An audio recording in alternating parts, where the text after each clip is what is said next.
Season is coming around so quickly, and we are looking forward to a really successful 2019-2020 season. Of course, there has been a couple of changes, whether it is on the field or in the front office when it comes to the staff as well. And we all know that you have a lot of questions to ask tonight. There is going to be a format how we run this evening. I'm about to welcome up our four guests who will be speaking. We have taken into account all of your questions on social media and, of course, via your correspondence to the club. So we're very appreciative of that. At the end of the Q&A, which I'm going to conduct with our four guests tonight, the floor is open to you guys to ask some questions. But because of time constraints, I do want to stress, if you have your question in mind and it is answered when our guests are speaking, just take note of that, because obviously you all have questions. That's why you're here, and we want to get the most out of this so your voices are heard to get the best out of Adelaide United. So thank you very much. The other housekeeping, ladies and gentlemen, the bathrooms are at the back of the room, and we do have a cash bar open until the completion of the forum. So we are going to welcome up four very special guests. I did mention we have had a lot of changes on the field, of course off the field as well. So first of all, ladies and gentlemen, can you please make welcome from the Adelaide United point of view? We have our chairman here tonight, Piet Van Der Pol. Can you please put your hands together? The chairman of the Adelaide United Football Club Advisory Board, Mr. Ian Smith. The CEO of the Adelaide United Football Club, Mr. Nathan Kosmina. And the Adelaide United Football Club Director of Football, Mr. Bruce Djite. We will be hearing from these four gentlemen throughout the evening. A little bit later on as well, we are going to hear from Phil King, who is the General Manager of the Adelaide Entertainment Centre and Cooper Stadium. Ben Jones is here as well, Event Operations Manager. So, guys, thank you very much for your time. I know that you all have a lot to say tonight, which is fantastic. I've got some questions as well, and we are going to mix it up a bit. So I'm not just going to get Piet, you to talk for about 10 minutes. I'm going to mix and match, and definitely the floor is open for you all to contribute as well. I do stress, ladies and gentlemen, there will be time at the end of this for you to raise your hands and ask some questions as well, because we want to get to that definitely. So we are going to start with Piet. It's great to see you here. We see you a fair bit, which is fantastic. We hear from you a lot, which is brilliant. We want to get to the other members of the ownership group of the club in a second. But for you personally, for the members here tonight, some of the reasons why you decided to take on the challenge of looking after the Adelaide United Football Club and your vision, not just for season 2019-2020, but beyond.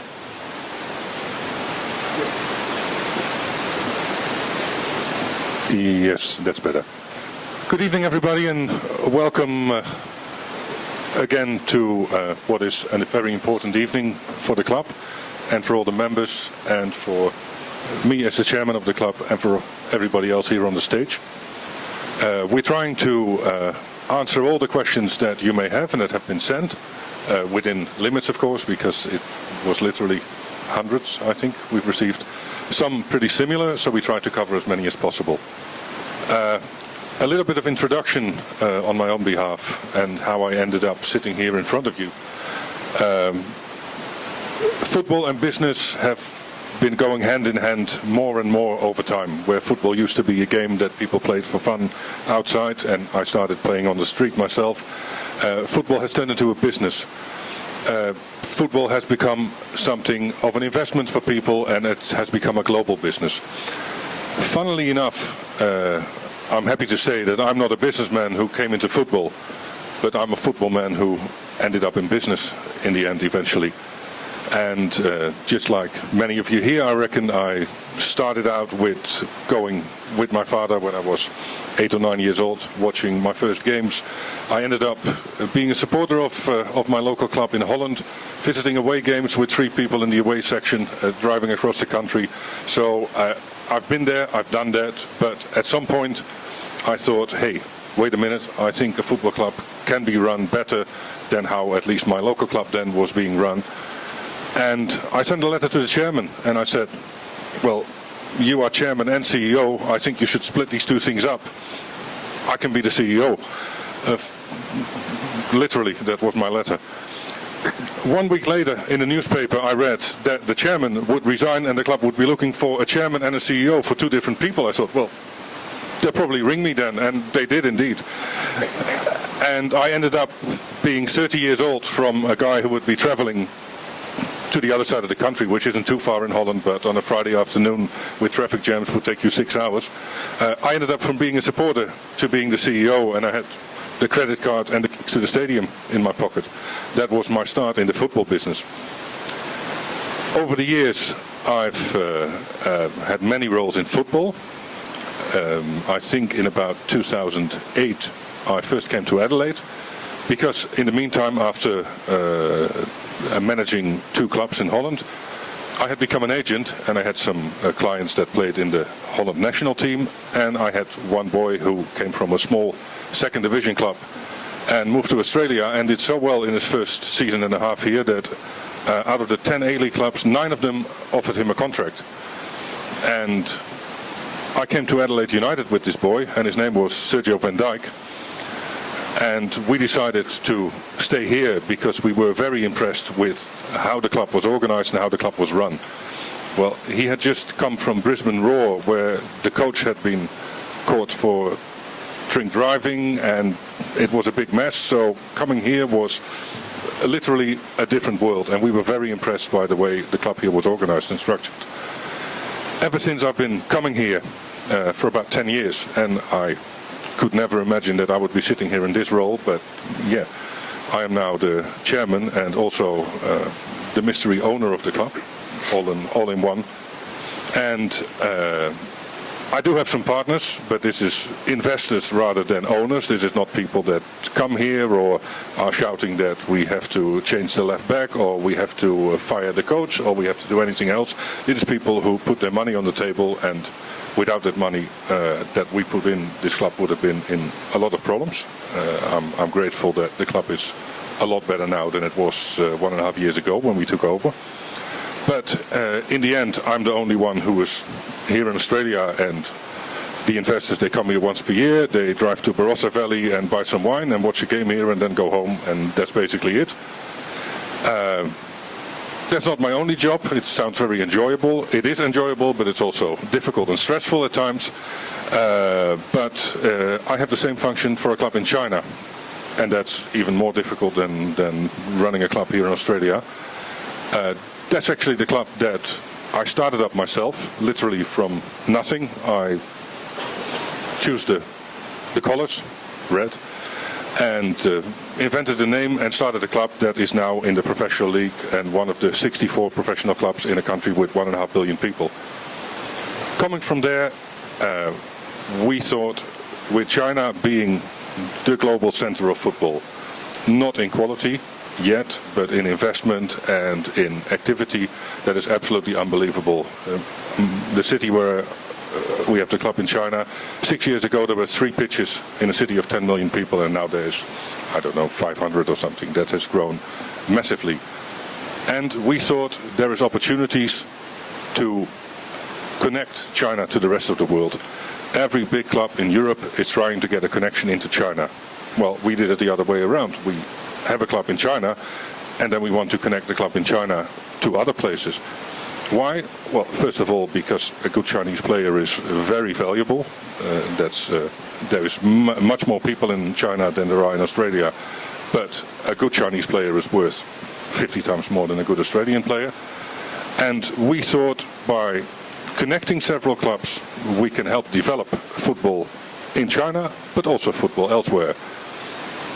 The commercial opportunities that China offers, literally every conversation we've had here with sponsors, with investors, every conversation starts and ends with, yes, but China. We would like to have a product in China. We want to buy in China. We want to do something in China. So we have that connection, and we want to put 2 clubs together, and in the future add a 3rd and a 4th club to this portfolio to develop players and to generate multinational sponsorships. And that is basically why I ended up sitting here in front of you tonight. Okay, now you mentioned you are the mystery owner of Adelaide United, and it's not very much a mystery because you're sitting right here and we all know what you look like and what you sound like. What can you tell us about the other mystery people without giving anything away? So are they your friends? Is one of them sitting here tonight? Is one of them Jordan Elsey, who's at the back there? What can you tell us? And I ask that with a little bit tongue-in-cheek, but an element of seriousness as well, because I want to get to the relationship the club has with the media and how this has been portrayed over the past 12 months a little bit later. But is there anything that you can tell us? No, this is people that I've known for a long time and that became involved with me but don't want to be involved operationally and are happy to support the club and to put money in and are not happy to be seen as football club owners. There's people that don't have egos, that don't want to be in the newspaper and that are helping us to achieve what we are trying to build here and don't want to be on the front page. And that's very simple. And these people, it's very likely that before we start looking at possibly a new club, there'll be more investors coming on board, maybe 1 or 2, maybe 50, maybe 100. So, for me, it is not so relevant, and I've never understood why certain media have made such a big point over it. There's nothing secret there. It's no drug dealers, no human traffickers, nothing else. Well, the FFA do their homework before you are trying to buy a club. So trust me, they are looking where the money comes from, if that's all normal and safe. No, it's normal business people who like football, and that's it. And they could be sitting here. They're actually not, but they've been in Adelaide a few times. They've been in several restaurants and bars, and I'm sure people would have come across them, and you wouldn't recognize them as people who go around, I'm the club owner, and look at me, and We are human trafficking a little bit because we got rid of Craig Goodwin and SAS, and we'll talk to Bruce about that very soon, actually. And Bruce, you're going to get the hard-hitting question. True, and getting paid for it. Exactly. Ian, I wanted to go over to you to ask a similar question about that, because Pete, you've done a fantastic job answering that question, and it seems like over the past 12 months, the way it's been reported, no matter how many times you say it, how many different times you say it, some members of the media, and in my other life, I'm a member of the Adelaide media, so I can speak on behalf of that they keep going at it, and it frustrates me as an Adelaide United person as well, because I completely trust in what you and the board are doing. Ian, can you give us a little bit of a perspective in regards to that, because you've been in South Australia for such a long time, and then after that I wanted to talk a little bit more about China. Well, thank you. And firstly, could I say to everyone tonight, it's a Monday night, it's a cold Monday night in Adelaide, and it's deeply appreciated, each one of you being here. One of the things we are trying to get back to, albeit with a much more professional and corporate feel, is to ensure that once again this is a family club. And there are, everyone is obviously part of a family here. We urge you to keep supporting us, keep coming, and I just want to reiterate the thanks from all of us for being here. And before I go on, obviously the players, and importantly not just the men's players, but we've got some of the fabulous guys from the women's team here, and we'll be coming on to that later. Look, in relation to, I won't go through my history. It's nothing quite as interesting as Piet's background and history, other than to say that, if you don't ask me anything about football, I played rugby as a kid. I do occasionally turn out for White City over 35s, and until we got banned for a fight between two of our own players, actually.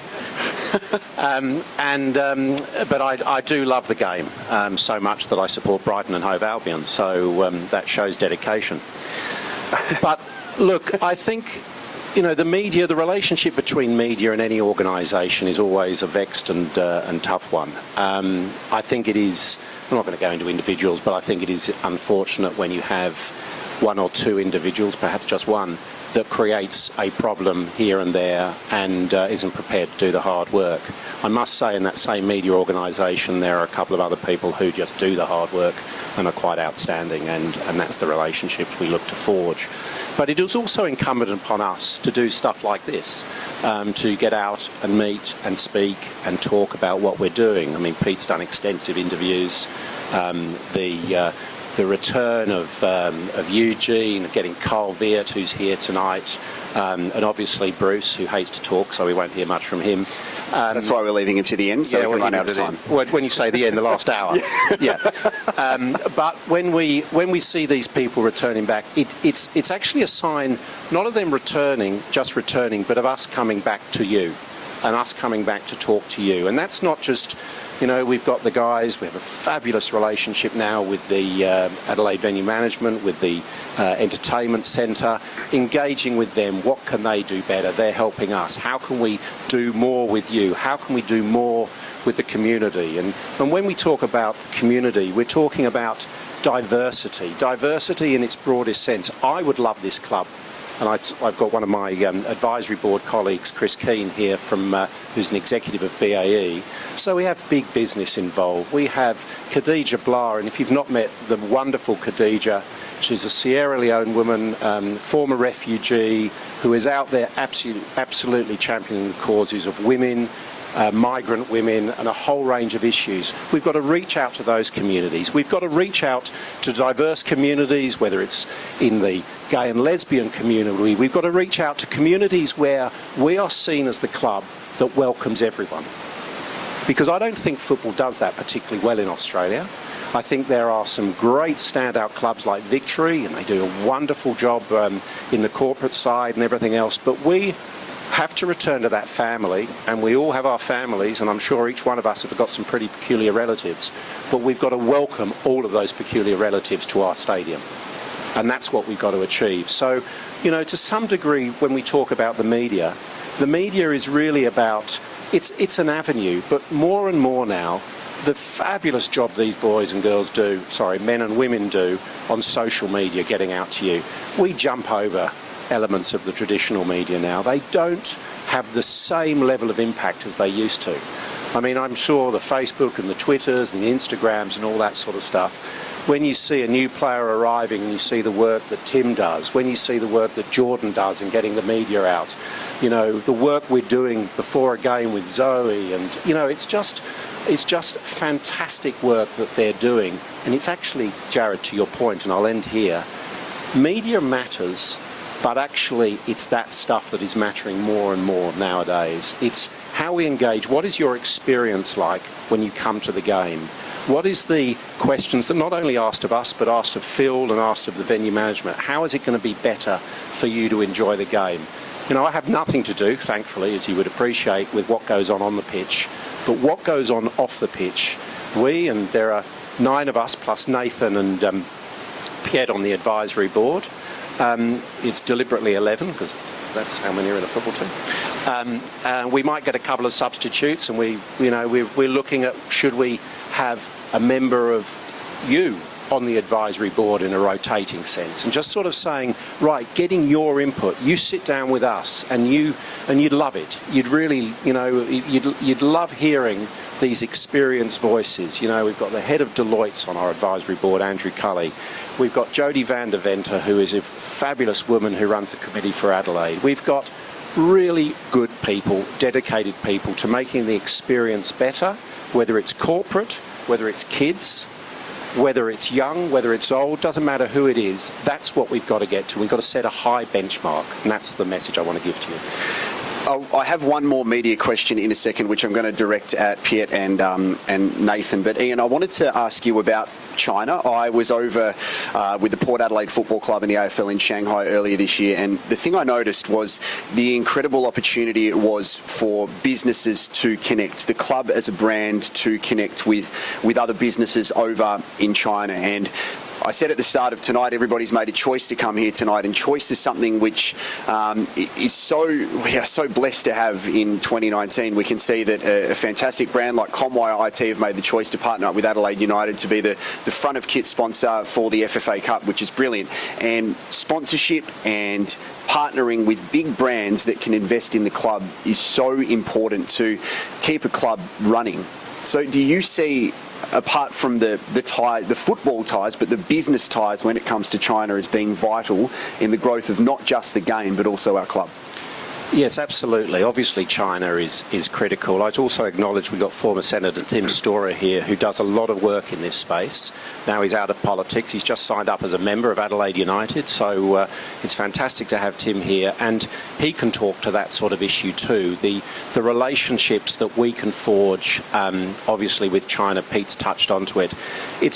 It's obviously important, Jarrod, but it's important in how we portray ourselves. You don't just go to China with a relationship and saying, like, we play football there. It's how you present yourselves. It's how you follow up on things. It's a long-term thing. There was a really interesting tweet the other day, and a very bold tweet, and I you know, with my sort of Liberal Party background, it may seem a little bit incongruous that I'm going to congratulate Tom Koutsantonis for the former Labor Party member, but he put, former Labor Treasurer and still MP. Tom put a tweet out the other day, and he said, look, and he was being courteous in what he said, and he's a Port Adelaide fan. He was saying, look, Port Adelaide essentially is always going to find it very tough in China. You know, they may be doing the right thing, but he said Adelaide United have got it right. And Adelaide United have tapped into what is a national policy under President Xi of football is a national policy. They want to get a team in the World Cup. They want to win the World Cup. And, you know, with 1 billion plus people, who am I to say they won't do it? Pete can talk deeply about that. He talked about the resources and the facilities, etc. Now, with that come huge opportunities for us as a club. Huge opportunities. I'd be interested in Gertjen's views of how the game looks going into China, and players here who are interested in, you know, or may have had approaches to play or even played in China. And we know Bruce has obviously played overseas in different places, as Eugene and others here. But China matters, but actually, Jarrod, to your point, so does it more broadly. We shouldn't just focus ourselves on China. As we look as you know, I can't say I'm an owner of the club, but I'm involved as a director of Adelaide United, as in the business here. As we look to grow it, we will look at other countries, you know, looking into Europe and elsewhere. So, you know, the future is bright, but it's only bright if we get it right. So that's what I would say in answer to your question. We will get to the coaching situation in a couple of minutes. The final question I wanted to ask to Piet and also yourself, Ian, in regards to the ownership group. Now, this is a new thing. We've only been experiencing you guys for the past 12 to 18 months, and obviously there was a former ownership group. Some of the differences that you are trying to implement into the football club. I know, speaking with you, Ian, before you came back into the fold at the Adelaide United Football Club, one of the things that you said to me over a coffee at Henley Beach was you want to reconnect with the members, you want to reconnect with the community and make our fans and members feel loved once again, and to remember that that's what the club is all about. Do you think that was probably a really big hole that we needed to fill when everybody came back and almost had a bit of a reset moment heading into the future for Adelaide United?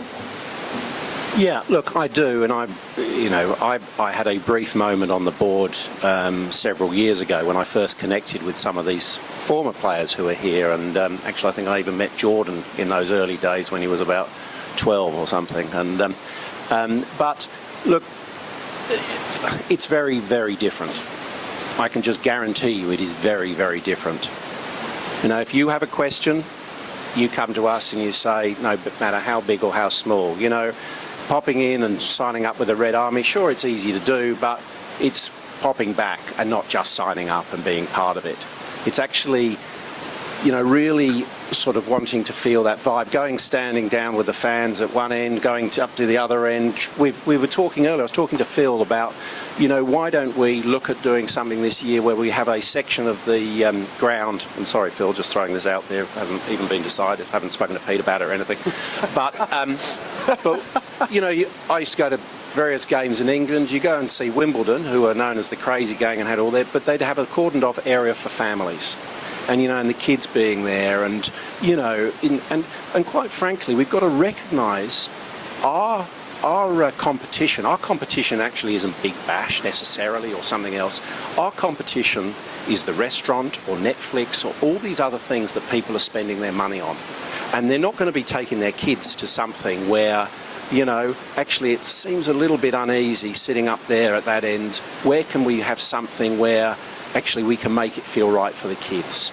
Where do we have something where, older fans can feel a little bit more, whether it's comforted, that's not the right word, but looked after. I mean, there are a whole range of different ways we can be smarter around what we're doing around the pitch, and as well as obviously on the pitch, and I'll leave that to others.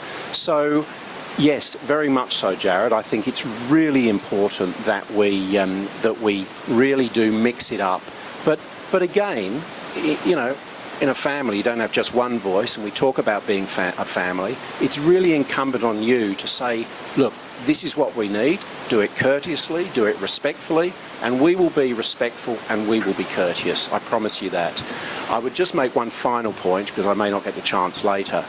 As we're looking at the game and talking about, I would really urge you, I've just come back from the Women's World Cup. I was in France over there. I would get you to go and see, as many of you, I know a number of you do already go, but go and see this women's game as well in Adelaide, and go and, the chance to see some of these players is equally, it's just fantastic. So that's what I mean by family. Cosy, I want to bring you into this now, and Bruce as well, before we talk about the coaching situation.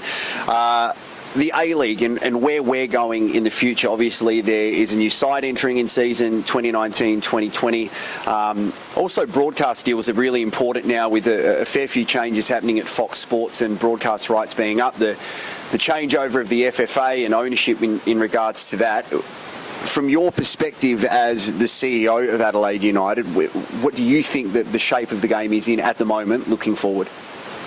It's in a transitional phase at the moment, the A-League. So for those that aren't aware, over probably the last 2 to 3 years, it's been gathering momentum. That is a shift to an independent A-League. So for the past 15 years, the league's been run under the umbrella of FFA, alongside member federations and national teams.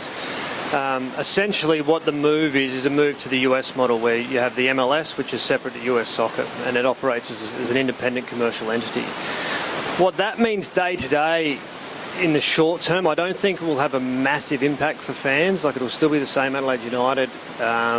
It'll be the same Melbourne Victory. The good news is that there's some new teams coming in, which I think is long overdue. Western United this year, and then Macarthur next year. I think the ultimate goal is to get to 14. We play 26 games this year, so it'll be 14 with 13 home, 13 away games. The major change in terms of moving to an independent league is the commercial framework. So I won't go into detail of what that looks like, but it's essentially the underpinning commercial opportunities for clubs to generate revenue. When it's in the FFA bowl, it all gets split up and spat back out, and the clubs don't necessarily receive a return on investment. And it's been, probably for the last 3 years, everyone's been waiting for this to happen. It'll probably be another 12 months, I think, before we have a real clear picture of what it's going to look like moving forward. I think ultimately it's a positive. It's a positive for the A-League, and it's a positive for Adelaide United. The interesting part will be for us in terms of probably the next 6 months and what the framework looks like around it. There's been a new leagues working group in place for the past 6 months that's been working through it. A lot of it's regulations, back end, that won't necessarily see the light of day, or needs to see the light of day. But in time, it will shift completely to an independent league. I think ultimately the ultimate goal from that is increased broadcast revenue. So for those that listen to media commentary on the AFL and the NRL and the A-League, broadcast is what drives professional sport. So it's not necessarily the membership dollars that come in, it is, and ticketing dollars, but ultimately the sports live and die by their broadcast deals. So we're in year 2 of a 6-year deal with Fox. There's been some changes, some drastic changes at Fox of late. The media landscape is changing dramatically. We've obviously seen KO come in. Now Fox are looking at next Netflix as a partner to change their offering, because the traditional pay TV model has been, memberships have been, or subscriptions have been decreasing.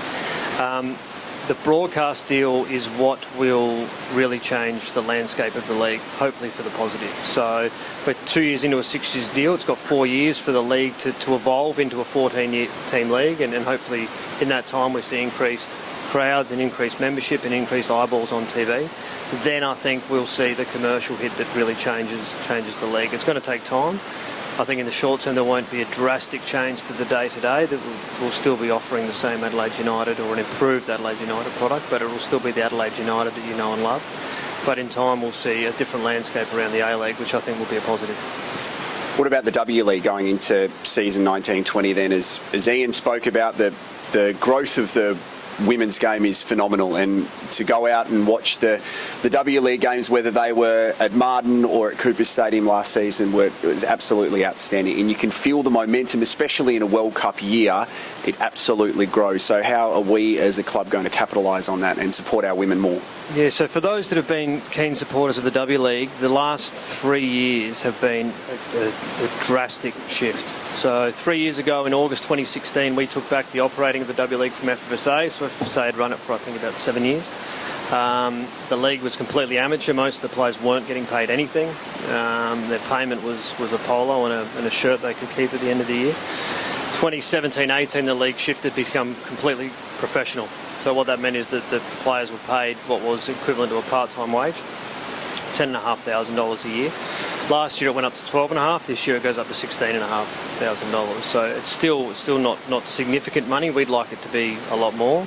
It will be a lot more on the back of increased broadcast revenues, and the landscape regarding W League and broadcast has changed significantly in the last 3 years as well.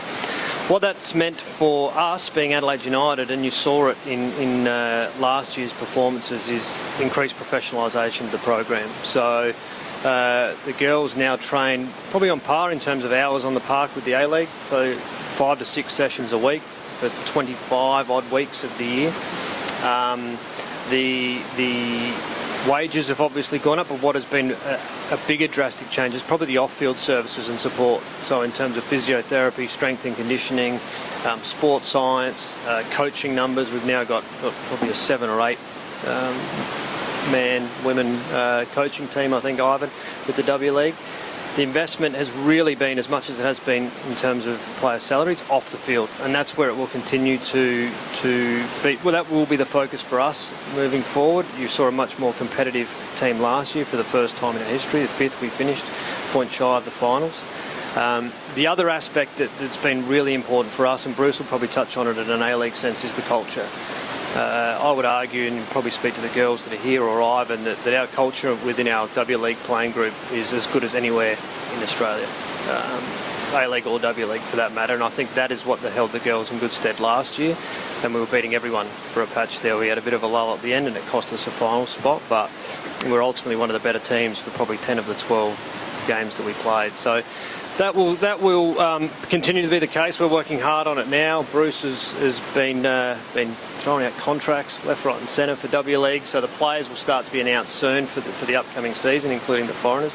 We don't know exactly what the season looks like this year in terms of the season window. To jump across to the A-League, you'll see an A-League draw later this week. I'm sure that's a topic for discussion tonight, but that's coming out Thursday. The W League will then follow shortly after, and that's when we'll really ramp it up in terms of preparing for the new year. Just finally on the W League, is AFLW a constant threat? We can see some athletes manage both, a player like Jenna McCormick, but obviously with the money coming into AFLW, the sponsorship and the pull of it, is that something that as a club we just need to be mindful of?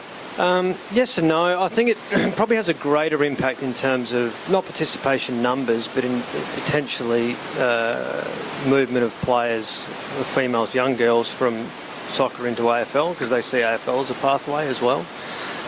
There was Jenna, there's been a couple of others that have played across codes. I think that will change. I think the physical demands of playing both over summer, given that professional increase in W League, as I mentioned, will become too difficult to manage. We don't necessarily see it see them as a competitor. The seasons only overlap by a week or two. What we see it as, it's great that women's sport is getting the recognition it's deserved. We feel a little bit forgotten from time to time, because the W League's been around for 10 plus years, and it's only really since the AFLW came in that women's sport professionally has been recognised. But that gives us an opportunity to highlight what we're doing, what our girls are doing a lot more. So I think in the end it's a positive. I wouldn't see... we're not going to be competing for players, I don't think, as such. Maybe a little bit of commercial money here and there, but ultimately we're a different offering, I think. So. Just finally, and anybody can answer this question apart from Bruce, because it is about Bruce, and I mean with all due respect, Bruce, but why Bruce Djite? I'm fascinated by this, and I'll talk more about this with Bruce, but as I said, no disrespect, Bruce is inexperienced in this position. He's fresh out of football. It's a new role, and I'm sure there were many applicants. So what was the appealing thing about hiring Bruce for this job, which he's done a fantastic job at so far, but I'm as a member, I'm interested. I would like to answer that question. Bruce, I think we first met 5 years ago, something like that. Bruce was still a player, and I came here regularly, as I said, and I spent half an hour or an hour having a coffee with Bruce, and after that I thought, if I'm ever involved in a football club in Australia, I need to get Bruce on board of the management. And I've never told him this, but my second thought was, if he hasn't become Prime Minister in the meantime. And that's no joke. No, that's really... Bruce, as a player, he was special. He was really special. His way of thinking, his professionalism on and off the pitch, and of course he has a huge network in football. He knows every player in Australia. He's played in Turkey. He's played in China, so he knows the world football. He's an excellent communicator, and I couldn't be happier with anyone than Bruce. So. Fantastic that Bruce has rejoined the club. Bruce, I wanted to ask you, first of all, welcome back to Adelaide United. It's fantastic to have you here. And Director of Football, is it difficult? Because obviously initially into the job you need to transition and you almost need to re-establish relationships, because some of the current players are players that you won the A-League Premiership and Championship with, and now you're effectively deciding their futures. And to have that role, it's almost like you need to start again and have that understanding that you're not in the change room, but you're actually in this front office position. Yeah, that's right. But in saying that, I was always very direct. I remained that way. I've had some interesting conversations with guys I've played with trying to recruit them here. And they tell me some of the figures and I say, mate, you're not worth that. Even you know that. Salary capped league, I don't know what to tell you. Like, I can't offer you that. Like, that's good, you got to take it, go.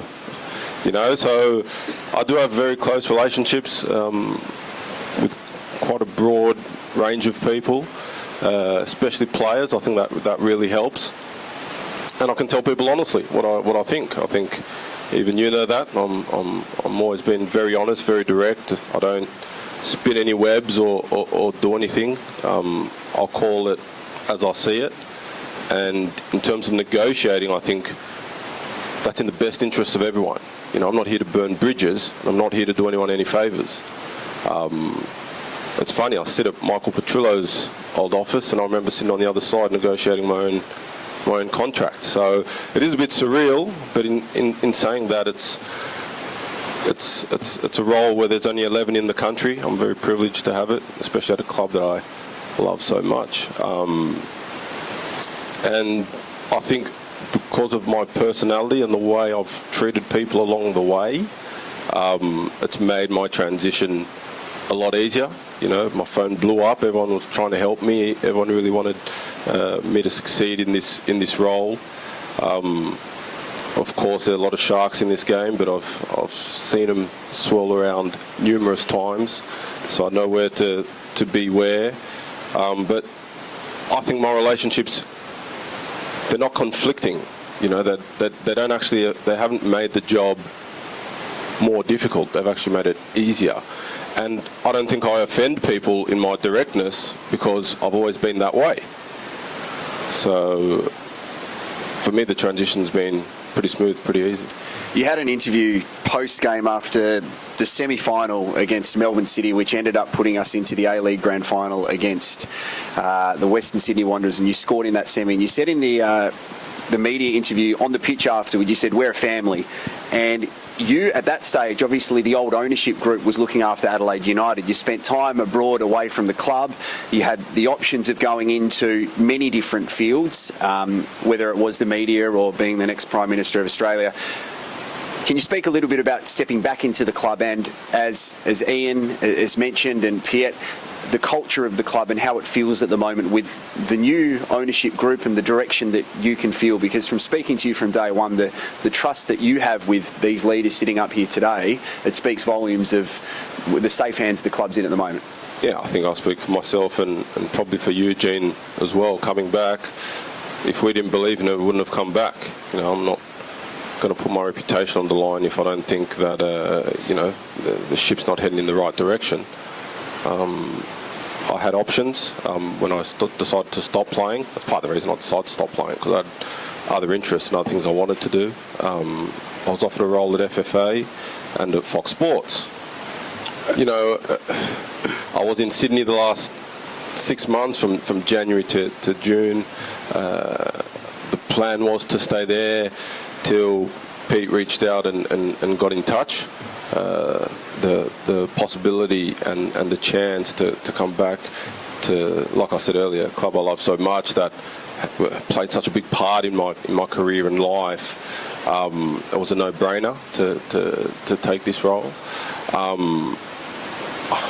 I know there's a lot of consternation. You know, I was at Fox Sports for 6 months, so we were also speculating on who owns the club and all this sort of stuff that you guys speculate about. You know, I was a fan for 3 and a bit years while I was away. I was very interested, much like you all here in this room. But knowing Ian, I've known Ian for a very long time. I've known Pete for over 5 years. I think it is over 5 years. Two of the most upstanding people I know, and I know a whole range of people. But you know, with these two on board, I didn't really know Nathan at the time, but working with him the past few months, we're in a very good space. You know, my favourite term at the moment is backyarders. You know, there's a lot of backyarders in this game, unfortunately, whether they be agents or... What does that mean, backyarders, please? Someone who is in a position that they should not be holding because they don't know what they're doing. If you ever hear that term, ladies and gentlemen, you know what it means now, right? So, you know, we've got some really high caliber people, and we're really trying to steer this club back to where it was. I think, you know, in the Bianco days, you know, in the Bianco days, it was such a great club. You know, when I first came here, in terms of community engagement, that's a big thing that we're going to try and reconnect with. You know, during my time at Fox, when I was coming back for games, you know, we do the pre-game show, you watch a game up in the box or something, and 99% of fans would say, you know what's wrong with this club, Brucey? You know, it's away from the grassroots. You know, it's shifted from the grassroots. You've got to get back to the grassroots. You've got to get back to the people. So I was getting that feedback while I wasn't involved, and coming back, being involved. Now we've got people who also love the grassroots, who want us to be reconnected with the grassroots. I think the club's gone through different ownership groups, and to the frustration of not just the players, but obviously the fans as well. You know, it's one vision, and then a couple of years later it's another, and then it's another, and you know, it's almost like we're back at square one again. But I can honestly say, since the Bianco days, which for me was the most family type feel of the whole club, we're heading back to that. I think a problem in the A-League is you got the coach and the coach's team. It's not just our club. You know, at Brisbane Roar now, it's Robbie Fowler and his team. What's Robbie Fowler going to do? You know, and then you don't build that affinity with the club. You build an affinity with your favourite player, or you really love the coach. And then when the coach is leaving, it's, oh my God, the coach is leaving. This is a disaster. Or player leaves, it's, you know, he's my favourite player. I'm not going to go watch anymore because I loved watching that player. It's like, well, that's not what we're in the business of. We need to be. We love the club. Coaches will come and go, players will come and go, but I'm always going to support the club. Now, if you don't have a real connection with the grassroots, you're not going to get that feel from your supporters. And that's what we're going to try, and that's what we are going to do, and we're going to rebuild that. Something that you mentioned, I wanted to ask Piet and Ian and Nathan as well. It's really pleasing as a member and a passionate fan of Adelaide United to see former players return to the club, no matter in what capacity. And I think that we're not a Melbourne side, we're not a Sydney side. To connect with our players who connect with the club is such an important thing, because we know what they do for the fans, and it's like the members who go out and make that investment to go and buy the player's number and name on the back of their shirt. And when a person like Eugene left the club, that happened, and he went over to Melbourne City, and you know, a lot of fans were a little bit upset the way that was handled. But to see Eugene come back into the club, to see Bruce do that, someone like Marcelo Carrusca to be doing his clinics at the game as well, does that please you guys to see these past greats of the club want to come back into the fold, and they can sense the environment that now exists in that community, which probably had a moment where it was lost? Well, a football club is based on history and tradition, and in Australia, clubs are relatively young, of course, but the basis is, and I'm not talking about backyarders here, but I always say we should first look in our backyard before we start looking across the road. So, great question, Pete, because if you are in your backyard, are you a backyarder? So we'll work on that later. I'll leave that to Bruce. To answer. No, but of course, it's not about just bringing former players back. It's about bringing top people back who can help the club grow and help the club develop in the right direction. And that is the key thing. And yeah, first you look at the people who know the club and who love the club, because that's the obvious first step for me. All right. Thank you, everybody. Now we're going to get to some really hard stuff, all right? Let's talk about Marco, because everybody wants to hear about Marco, and it's fair enough, I think. Two things about Marco, and I want to be as respectful as possible, because Gert-Jan is sitting here as well, and we're going to talk about him, our brand new coach for season 2019-2020, very soon. There were conflicting reports, which brings me back to the media, about Marco's exit last season, and then there was the club standpoint, and the two messages never really aligned. So from a club perspective, and I'd like you all to comment who were involved in the process, can you talk us through Marco's exit, and also a little bit of how that was portrayed in the public, which we may not know what actually went on?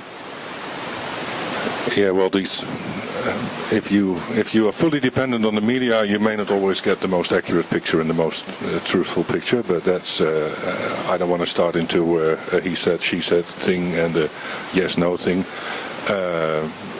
Marco was the coach when I became the chairman of the club. And I've had over 1 year to see him work for the club and see him work with the team. And at some point he asked when we would evaluate, and we set a moment for that. We said we'd do that end of February, beginning of March. And that's what we did. And I have my vision of where the club should be heading. And that also depends on where football in Australia should be heading.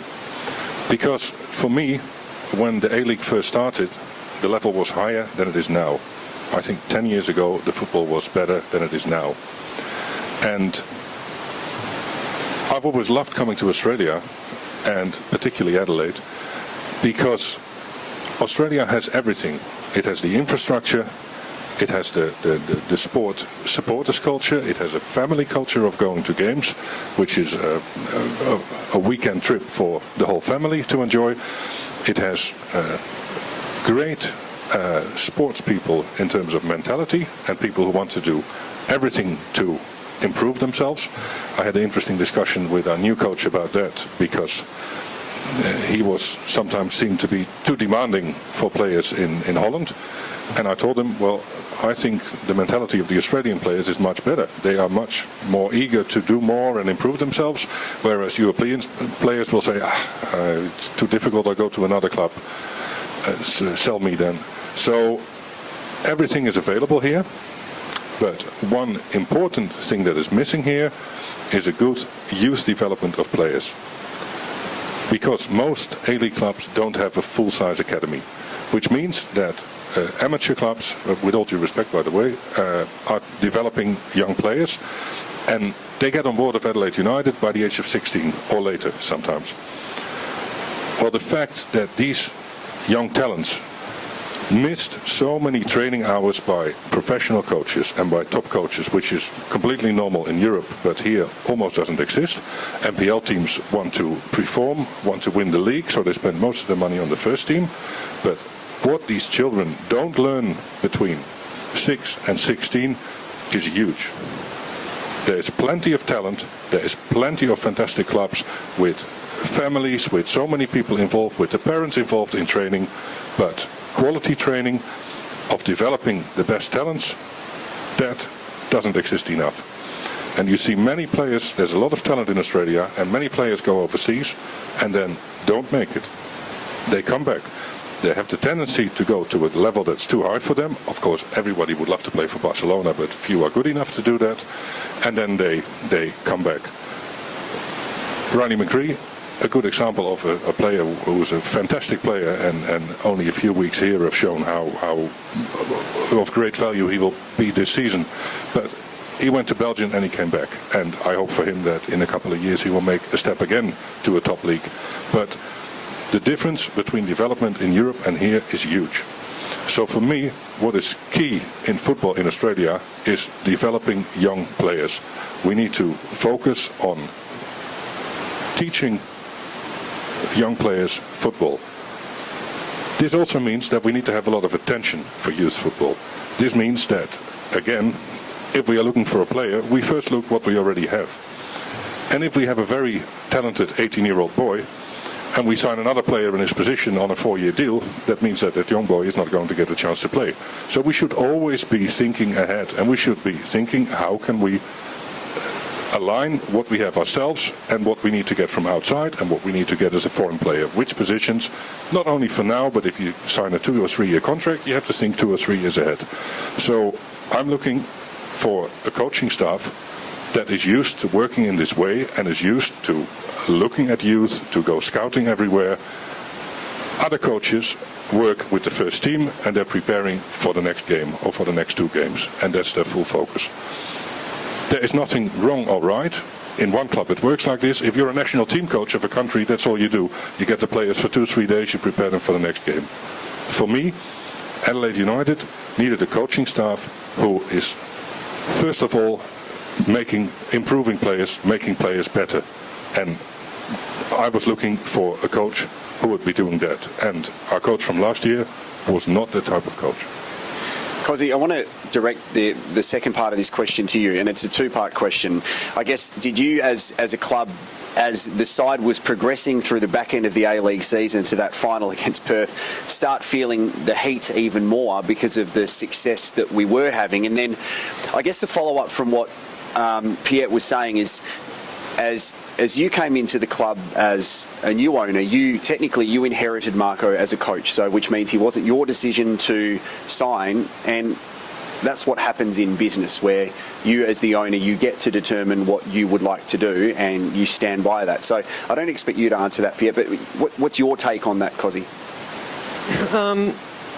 I didn't see it as a major issue. I think, having spoken to a few of the players at the back end of the season, and I think even probably for the coaching staff as well, with the speculation removed, and if you look at the timeline of results after the announcement that Marco wasn't going to continue, they improved almost straight away to the day. Now, I think there was a lot of media reporting beforehand, and I think removing the speculation sort of let everyone off the hook, and the boys, to their credit, went for it in the end, and we came within a kick of a grand final. Probably a little bit awkward, maybe, had we qualified for the grand final, but we were definitely, it was one of the Perth game was probably the most exciting game I've ever been at. It was highs and lows of emotion, and I think we desperately unlucky not to get through, but I don't think there was any. We were fully supportive of Marco and all the players all the way through. And I think that was evident in the results as well. But it was definitely a unique situation, but I didn't see it as the detriment to our football program, in essence, being short-term or long-term. Now, turning our attention, and if you do have any Marco questions afterwards, don't forget at about 8:15 we will be throwing it out to you, ladies and gentlemen. If they have been answered, we want to get through as many people as possible. And turning our attention, obviously, to our brand new coach, who we're very lucky to have here tonight, ladies and gentlemen, Jarrod Walsh. Can you please put your hands together? He's here tonight. We've heard... We've heard little elements about his life, football and non-football, of course. Very interesting either way. But the pressure obviously is going to be on straight away, because this is a results-driven industry where we have new players that we haven't seen before. And in the past at Adelaide United, whether it is our strikers that fail to perform or we don't get results straight away, we really need to make that impact pretty quickly. But from the outset, can you talk about the signing of Jarrod and, of course, what you see in him as the leader of this club? I'm happy for you all to answer this. I've only known Jarrod a couple of months. I picked him up from the airport. Fantastic guy. And how guy. was the drive home from the airport? It was really good. He got out of the airport, I was freezing. He said, "Hey, this is winter." I said, "Yeah, it doesn't get much colder than this." Like, oh, beautiful. So, look, in the discussions I've had, look, I'm not a player anymore. He has to work with the players day to day. I've had one-on-one meetings with all the players from when I've come in, some of the youth players as well, and the feedback's been really positive. So I can only go on feedback. But from what I've seen, the way we want to play, the way the style he's trying to implement into the team is definitely a style that I think our fans and our members are really going to appreciate watching. Working at Fox last year, I'm not going to lie, it wasn't interesting watching Adelaide games really. Good results if you as a fan, fantastic. But the games weren't all that exciting. You know, I remember calling Issa and saying, "What style are you guys playing now? What happened to the Spanish style we worked on all those years?" You know, and he was just like, "Oh no, that's out the window. That's completely gone." Results-wise, really impressive. I think the team did a fantastic job last year. They seriously did a phenomenal job, honestly, from the outside looking in. But in Jarrod now, I think we got someone who not only goes and has an interest in the youth and the young players coming through, which we have some pretty good players coming through. He's someone that's going to implement a good style of play. It's going to take a while for the boys to adjust. Speaking to the boys after training for about 6 to 8 weeks, you know, some of the boys over here last year is like, "Oh, it's a big difference. Like, we've got to think a lot more. It's going to take a while to adjust."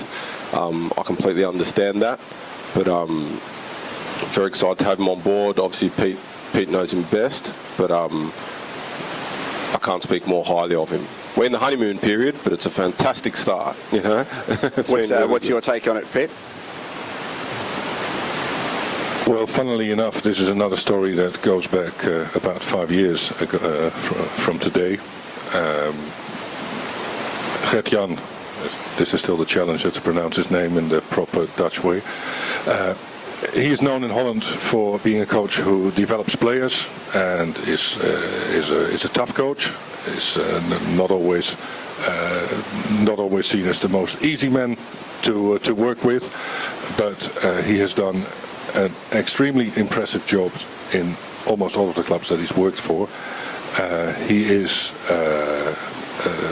very high regarded in Europe, and several years ago I had dinner with him in Amsterdam, and I said, "Look, I travel to Australia regularly. For me, that would be the perfect place for you to work. Would you be interested in that?" And he said, "Yeah, well, actually, he had been here on a bit of a trip to other sports, to AFL clubs, to learn from the approach of sports science in Australia, and he was very impressed with how things were run in Australia from that perspective." And he said, "Yeah, of course, if I have the opportunity one day I would like to do that." Then we didn't talk to each other for 4.5 years.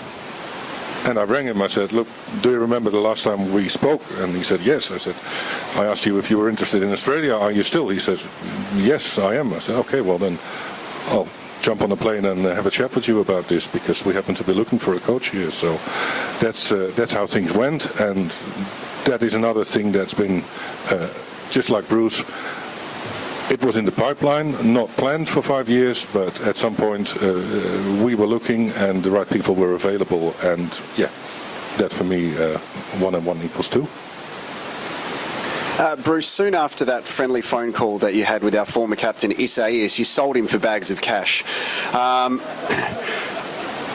Talk to us, please, about this whole process for the people who are unfamiliar with the benefits that we received as a football club, and I guess it's almost history making with what happened with Craig Goodwin in the SAS as well. But I wanted you to talk about, first of all, how this came about, why we could almost not say no to what was presented to us as a club for an offer, and some of our new signings as well.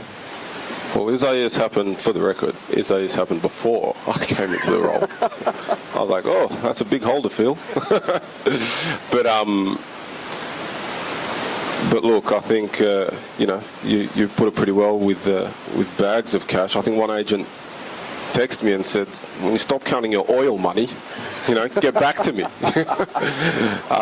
But in all seriousness, look, I was sold twice by the club. I got a loan fee once. Grossed more than $1 million for the club. I played for free. This is the ecosystem of football. We're in Australia. We're a small country in a salary capped league, which makes things difficult, playing a global game. There are players, if they play here their whole careers, they won't have financial difficulties, but they pretty much need to jump into a job relatively soon after retiring. The opportunity for players to play overseas is a huge one, both financially and also if they have ambitions with Socceroos national team, and to go on to bigger and better things. It's like any walk of life. To be an elite sports person, you have ambition and drive. I was speaking to someone today about this. I know I got friends that are happy doing their job. They don't want a more senior job. They're just happy doing what they're doing. Me personally, I can't fathom that approach. I'm always looking for the next best thing. And I think that comes from football. That comes from being an elite athlete. I run this fast. Can I run faster?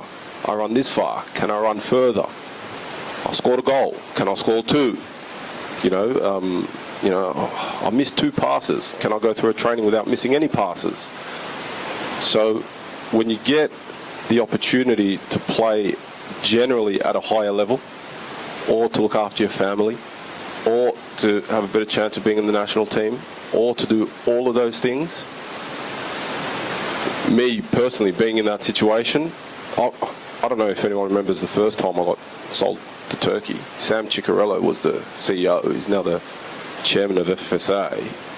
And they're like, no, we're not selling him. I want $1 million. I think I was on like 60 grand a year. Well, am I worth $1 million? And then I did a press conference. I was young. I did a press conference. And the club's holding me to ransom. Like, I really want to go. That really got on my nerves, and what's happened, the landscape's changed now where players, if they don't get a buyout clause in their contracts, might not sign the contract. You might not sign Issa without a buyout clause in his contract, because he's always wanted to go overseas. I know he's from Spain, but he's always wanted to go and test himself. You know what I mean? This is a guy who, I picked him up from the airport too, first day he got here. Didn't speak a word, 2 words of English. Hello, thank you. And I drove You're running home. a side business where you're an airport driver. Yeah. Is that part of the deal? I was always the friendly guy. When the foreigners came, they're like, oh, Bruce, you go pick them up. You make them feel welcome. And here's a guy who's done the hard yards, phenomenal player, showing me photos of his under-8s team. It's got PK and Fabregas in it. Like, do you know what I mean? So he's always had ambitions to try and do bigger and better things. So sometimes you can't stop him. Craig Goodwin, another one, buyout clause in his contract. I was not responsible for these contracts, but there's a clause in there. As soon as the club triggers that clause, you've got no say. So I called Craig. do you want to go? Initially he said no. 24 hours later, his agent probably got in his ear and said, buddy, I can't get you anything better than this. And he called me back and said, look, I want to go. How much of this stuff happens that we don't see? Because we normally only see the ones that when the player actually leaves the club. But how frequent is that in football where in the off-season or during the season there are continual offers? And I know that some of them are from backyard representation as well that like to do their communicating via WhatsApp. I received a WhatsApp message once, ladies and gentlemen, from an agent who said, hello, you don't know me, but do you know Dylan McGowan? And it was the weirdest thing ever. And all I wrote back was, love you, mate. And I didn't hear anything back from him. But that stuff happens all the time. Yeah, it does happen all the time. It's interesting. Here, the transfer market speculation isn't that rife. If you're overseas, there are newspapers dedicated, thicker than the Advertiser, dedicated to what's a transfer, what's a rumour, who's going where, how much they're going to pay for him. This guy's disgruntled. This guy hates the coach. This guy did this. This guy wants to leave. This club wants to buy this person.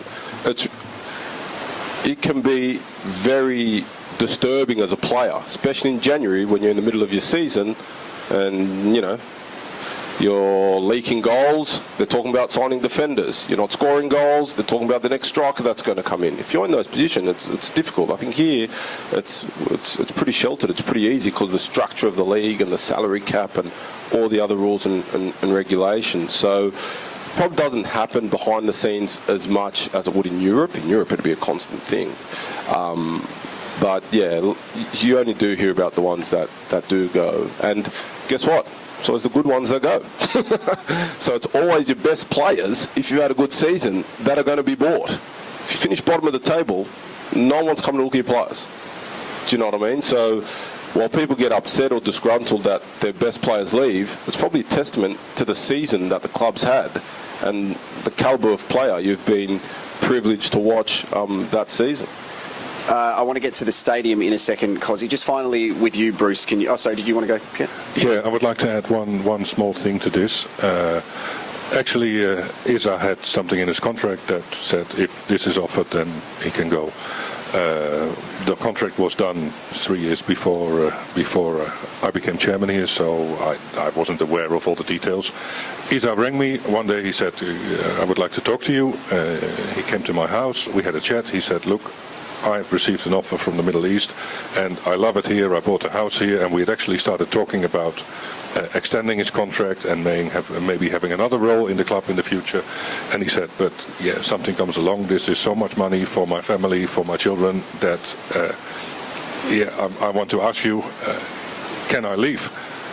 And I said, without knowing that there was something in his contract, well, if anyone deserves an opportunity like this, it would be you, having been our best player and our captain for so many years. So if whatever they offer is reasonable, the club cannot stand in your way, because we need to allow you to have this opportunity. So that's how it goes. And of course, we don't want to see our best player leave, and we would have liked to keep him at the club a bit longer even. But we said, look, you're signing a 2-year contract. I hope to see you again in 2 years' time, and in whatever capacity you were available at that time. But yeah, this is the kind of people that we would like to keep at our club. But we cannot deny them an opportunity to make 5 to 10 times more, and then net instead of before tax. I mean, for anyone here whose employer would say, no, sorry, you can't go, that's ridiculous. That's also the reality of football. Bruce, before we get to the stadium, I wanted to ask you about our new signings. Of course, we know a lot about Riley McBree, but of course we've got Michael Maria and Christian Opseth as well.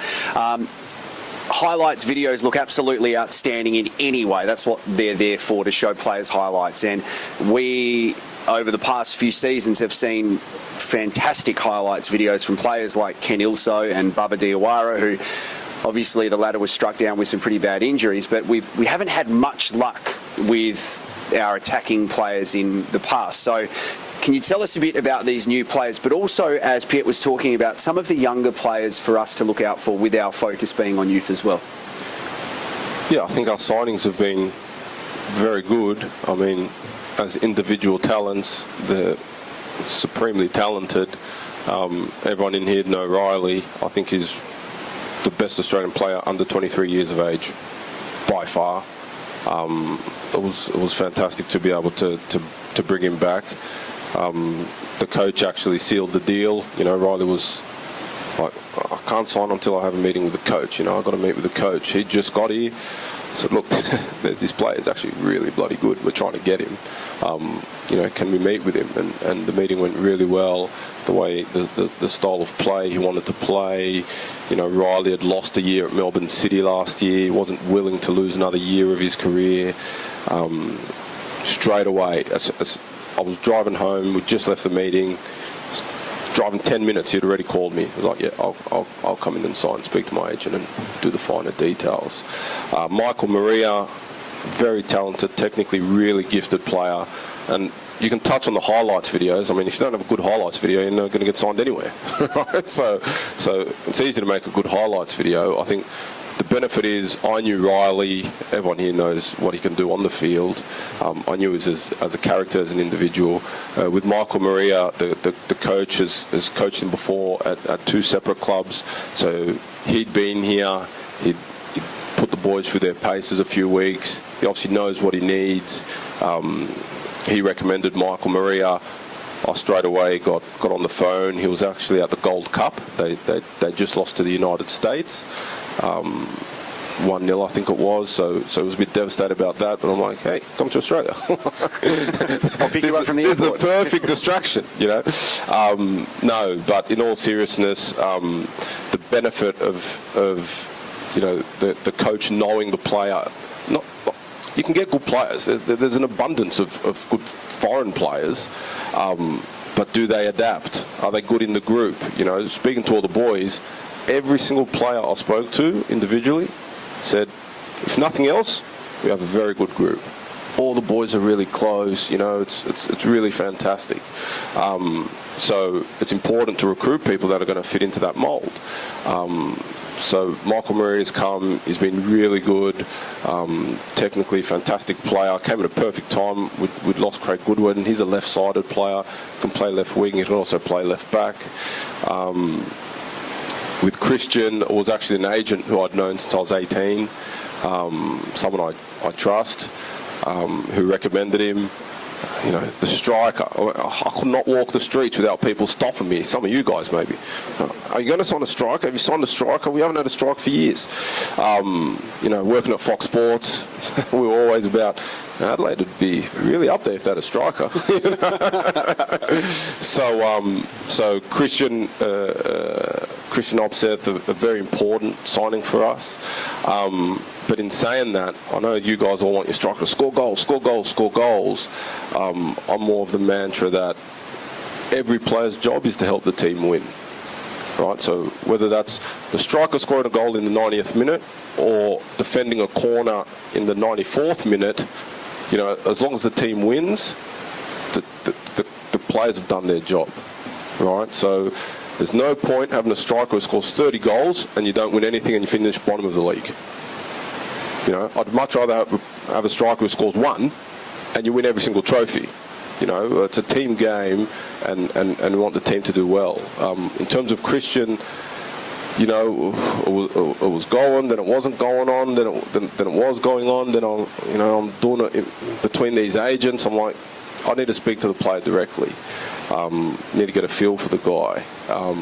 Spoke to him, perfect English, that helps.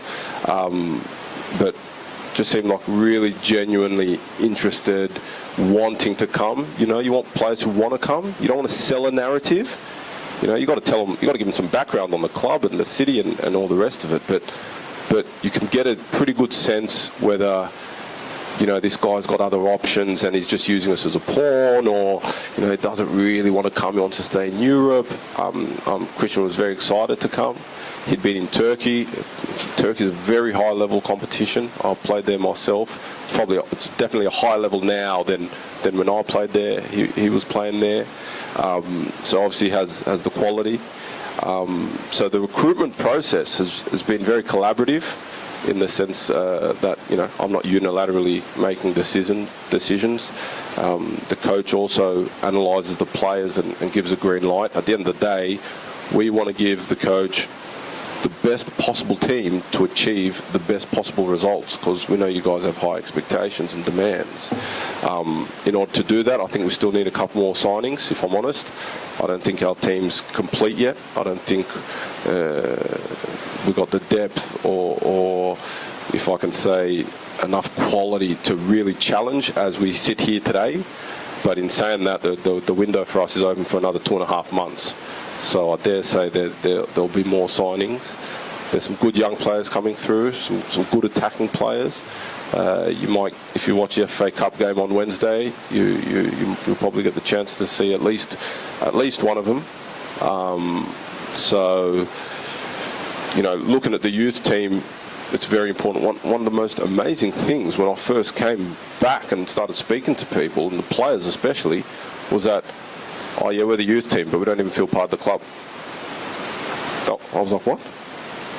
Like, no, we just feel like we wear the jersey and that's it. What do you mean? No, coaches never come to our games. You're the first person we've seen at training for ages. Like, what? Where are these? So there was a real disconnect between the youth and the rest of the club. You know, and it was astonishing. So, yeah, it was ridiculous. You know, I'm meeting with players. They're saying, oh yeah, I was meant to go there, but you know, I was meant to train with the first team, but then this happened, and the coaches didn't get along, and it was a real mess. Unbelievable. And it's funny, first team results paper over a lot of cracks, but internally it was a real mess. I think that's completely changed. The youth team's doing really well. They're very motivated. 4 boys have come up to train pretty much full time with the first team squad for the coach to have a look at them. There's some good talents there, but you'd never uncover them. You know, and they're the ones that you end up. Oh, is it Melbourne City? Why didn't we get him? You know, but when you've got a disconnect between your youth team and your first team, that's what happens. They don't see the pathway. They know they're good players, so they go somewhere else. And then they end up doing really well, and they're like, oh, that's an Adelaide boy. So, well, why didn't he get a chance at this club? The coaches have been to every single youth game, every single reserves game. You know, I've been out to trainings. They've also been out to trainings. They've got a keen eye on the youth talent, because, like Pete said earlier, first look in your own patch before you start to look elsewhere, and that's what we've been doing. Final question before we throw it out to you guys, and this is to you, Nathan, Kosmina. I wanted to ask about the stadium options. It's going to be a fascinating summer here in Adelaide, because obviously the Adelaide 36ers are playing here at the moment, so the schedule for the A-League will be interesting when it comes out on Thursday, whether there are any clashes, but also the options that we have. We love playing at Cooper Stadium. There are some elements that the fans would always like to change or improve, but have you discussed options and the future of where Adelaide United plays? Yes, we have.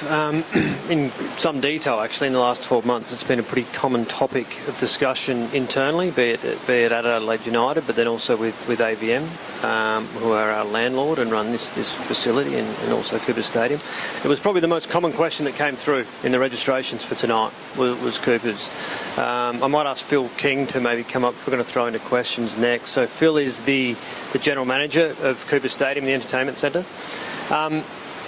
Cooper's is, and you ask anyone, and I'm sure Bruce would attest to it at Fox Sports, you ask anyone, be it they a player, a coach, a Fox Sports pundit or a supporter, Cooper Stadium is the best stadium in the league. Its greatest strength, though, is probably its greatest weakness. So its boutiqueness causes issues in terms of, and we'll get into some specifics, but, you know, the roof, obviously, the footprint of the site limits its capacity to increase, and to steal Phil's quote when we were discussing this earlier, it's coming to the end of its useful life. So it was obviously built for the Olympics 20 years ago. It was probably 99, 98 that it opened. It's been a fantastic facility ever since, but it isn't as competitive as it once was in a professional sporting landscape for the supporter. I was at Adelaide Oval on Saturday night with Pete, actually, at the Crows. That was teaching a Dutchman about Aussie rules was an interesting few hours. Spent most time at the bar, I think, Pete, didn't you? and we can't hide from the fact that the fan offering in terms of amenities at that venue is as good as you'll get in the country. What was lacking there was atmosphere. You know, with 40,000+ people there, it was pretty docile, and we sort of, and that was probably Pete's first observation, is it's very quiet for so many people in here. You have 8,000 at Cooper's, and it's out of control, you know, in terms of the atmosphere. Even, you know, less sometimes when we play a big game. I remember the Brisbane Roar game last year when we came back from 3-0 down. It was only, I think, 7,500. It was like those that came that day. You know, that was probably on par actually with the Perth game in terms of entertainment. But the atmosphere that night was phenomenal. That is our point of difference, and that's where Cooper's Stadium is so strong. Is its boutique nature. Is everyone is on top of the field. We love it. They can't play rugby league there because there's no room for in goals. You know, so they can't do much else there. We're basically the only tenant. That means that commercially for AVM and the government that it's not necessarily the long-term solution. So we have been working proactively with AVM on what that future might look like. In the short term, there will continue to be investment in the stadium, and without stealing Phil's thunder, we've obviously worked on Family Park a bit over the last few years for those that have been out the back pitch. We've made a few changes to that. We've created the Chairman's Club for those that have been upstairs, which was essentially AVM knocking out 3 walls and creating an open function space for us. There'll continue to be aesthetic improvements to it, but it's not going to be fit for purpose long term is our view as a club. So we're proactively working with AVM to see what the future may look like. I don't know, Phil, if you've got anything to add to that. I'd say that Nathan's, you've touched on a fair bit there, that's probably pretty correct. I would say now, honestly, I've been here 12 months, a week or two ago. I love Adelaide, and I've really, you know, it's been great. It's been fantastic to see and go through a full A-League season with the club. I'd say you now have probably the second best stadium, you know, and that pains me to say that in the league. I was lucky enough a few weeks ago, I travelled to Bankwest Stadium in Parramatta. And I will say this, that and there's a reason why I'm telling you this, and I'll get to that, but it is by far the best football stadium in this country. And by football, I mean soccer. It is absolutely superb what they've built down there. What they haven't got right, and I'm a venue guy, I've been doing this 19 years, and I used to work at Suncorp Stadium. I actually was at Suncorp when the A-League was reintroduced. So, you know, I probably for a long time supported the Roar until I came here. Fell away when I moved to Sydney, but I very much, if they had that stadium on the footprint of where Suncorp Stadium is, it would be in the top 3 venues in the world, because the infrastructure that goes around that, it's just so important in terms of what does your journey look like from the moment you leave home to the moment you get home. So it's not just about, you know, once you're in the venue, there's a whole piece that we look at around that. I think that what we've got at Cooper's is, as Nathan said, it's a beautiful boutique venue. I think it's the best pitch in the competition, and that's a real credit to our groundsman Simon. What he turns out week in, week out is absolutely world class. You know, it is fantastic. But if you get the opportunity this year and you do go to a Wanderers game, I will say that you will be blown away by the noise that will be, and just the facilities themselves. So the reason I tell you this is we are working really closely with, obviously, Adelaide United and a few of the other sporting organisations, especially, you know, obviously the 36ers are now in here, and what that looks like for Adelaide. And I can tell you, having been through this, before I came here, I worked on a venue in Sydney that had just spent $1.2 billion down in Darling Harbour and transformed Darling Harbour. And you only get opportunities to spend that kind of money once. That's a generational thing, or 2 generational things. You don't really, governments don't cut you a cheque for $1.2 billion every 10 years to get something right. So we've been working really closely with our partners around what that looks like. We have publicly said that, you know, our preference or what we believe is in the Riverbank precinct. You know, again, we've consulted very heavily with Adelaide United on what that might look like. Unfortunately, and as Nathan said, really that means that there's just, for us, it's how can we improve the experience in Coopers? So what can we do now with what we've got? If we go to government now and ask for, huge sums of money for a venue that we think is coming to the end of its life, you may miss out as the supporters. And what we want to do is make sure that Adelaide, and I can guarantee you, if what we get up, what we're hoping to get up, it'll put Adelaide on the map. And I sit here and I promise you'll have the best facility in the league. You'll be a facility that players want to come and play for your club because of what is down there. So I would say be patient with us. We're trying to do the best that we can do with the facility that we've got. As Nathan said, with the family park, you'll notice this year some changes there. Out the back, what was the IGA park, we've taken out that black fencing. Nathan and I looked at that and we said it just feels so uninviting. That's gone now. All that back pitch has opened up. Just little changes. We're going to bring in a lot more food vans into there. It's a great place as a father of a 5-year-old to go and stand and have a beer and watch your kid kick the football around. A bit of white picket fencing. They're little things, but they're things I think that are really important. And, to touch on sort of what Ian was saying before and Bruce, it's about getting that really nice family and that community engagement. So we're limited by the footprint that we've got. We're trying our absolute best to make sure that it's an improved experience for you year on year. I know I'm not going to hide behind it. I'm pretty upfront. I know we've come out today and said we're going to transition towards cashless. I'm sure someone's going to ask me the question later on. I can tell you that over the last 3 years, looking at the numbers, it's gone from 36% of you used your card to 44%. So in year 16, 17, 18, 44% of you. Last year, 67% of you use your card through there. Now, I'm the guy that, and I'm happy to, and I see a few familiar faces. If you've got a problem, you can come and see me on a game day. I'm happy to stand there and listen if it's constructive, as long as I'm not getting screamed at. Again, for us, it's about trying to just enhance the experience when you're in there. It's not like if a product is $10, it's not going to cost you $10.20. We're going to wear that. So this is not a money grab for us. This is purely about enhancing the service, about the speed of service. I can tell you, we don't do these things. We don't wake up on a Monday morning and say, hey, let's just go cashless. Like, it doesn't work like that. There's a lot of time and effort and research that goes into this. We want to look at speeding up that service for you. I can absolutely guarantee you the time it takes to tap a card, because what we've got is what's called integrated FPOS, so all our point-of-sale machines, we've only got to enter in you've taken 2 burgers and a beer, and it'll automatically come up on the machine. You tap your card, you're away. Now, if we can speed that service up by 5 seconds, 6 seconds, 7 seconds, it takes the pressure off people. It gets the speed of service through. And the emails that I get, the people that are telling me, what are you going to do about speeding this up? What are you going to do? So in that first year, while we say we're going fully cashless, we understand that's pretty rip the band-aid off kind of approach. We'll have 1 or 2 tills that actually takes cash. We're not completely daft that we don't think that that people still aren't going to turn up with cash. But you'll see that phase out. And as the numbers say, to go from 36 to 44 to 67%, that's the way that society is kind of taking us. So, for us, it was all about trying to improve the service to you as the patrons, really. So I think that's kind of where we're at with a new stadium, what we're prepared to do in terms of, as Nathan said, we'll spend the money where we think we can get the best return on it. Are we going to go and do a full refurb on it? Well, we just don't think that's probably the best use of anyone's money at the moment.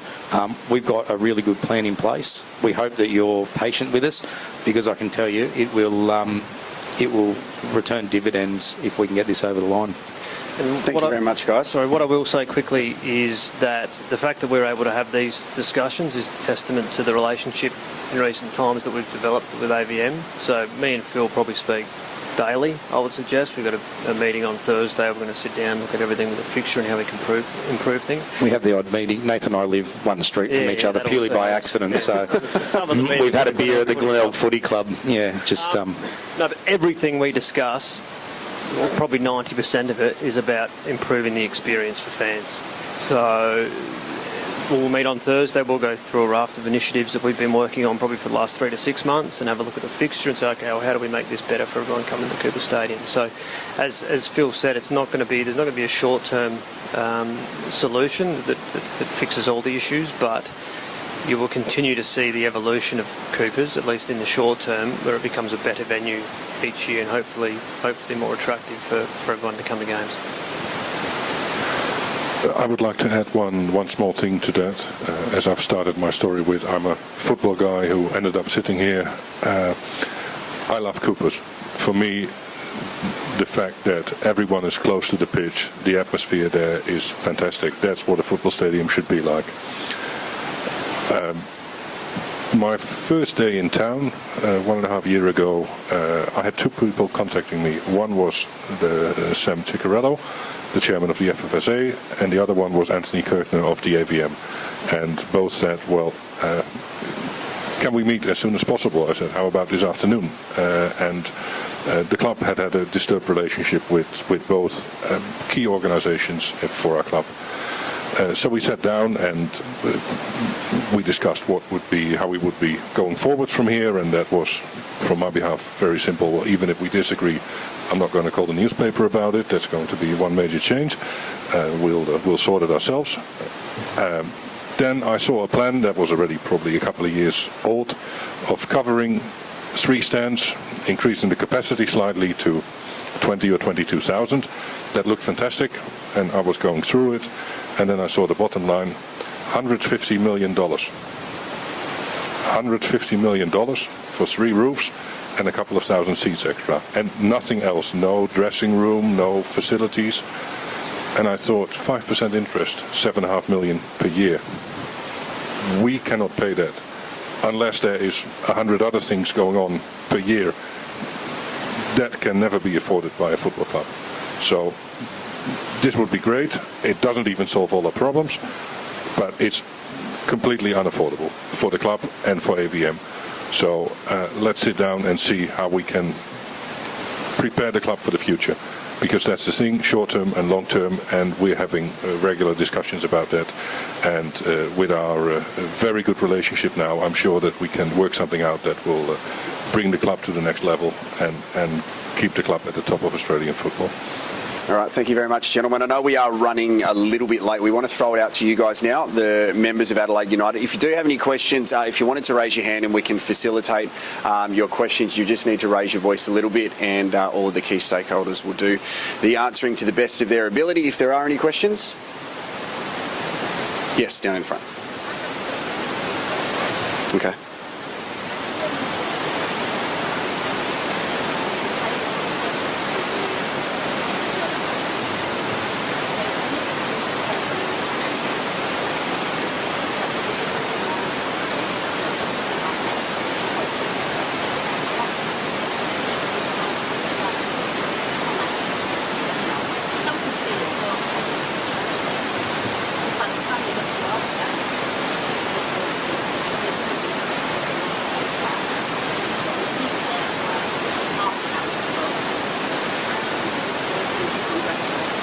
Yep, so this member, if you didn't hear it, we're going to pass the microphone around as well. He's talking about when we won the FFA Cup final, the players celebrated with the active supporters and the Red Army, and that some of the other fans may have felt a little bit left out and waited to meet their favourite players to celebrate that. And he said that's something that we can focus on as a playing group to engage more supporters after these results. I do know that players go around at the end of every game, win, loss or draw, and go meet as many fans as possible, but is this something that the club can turn their attention to in results like that?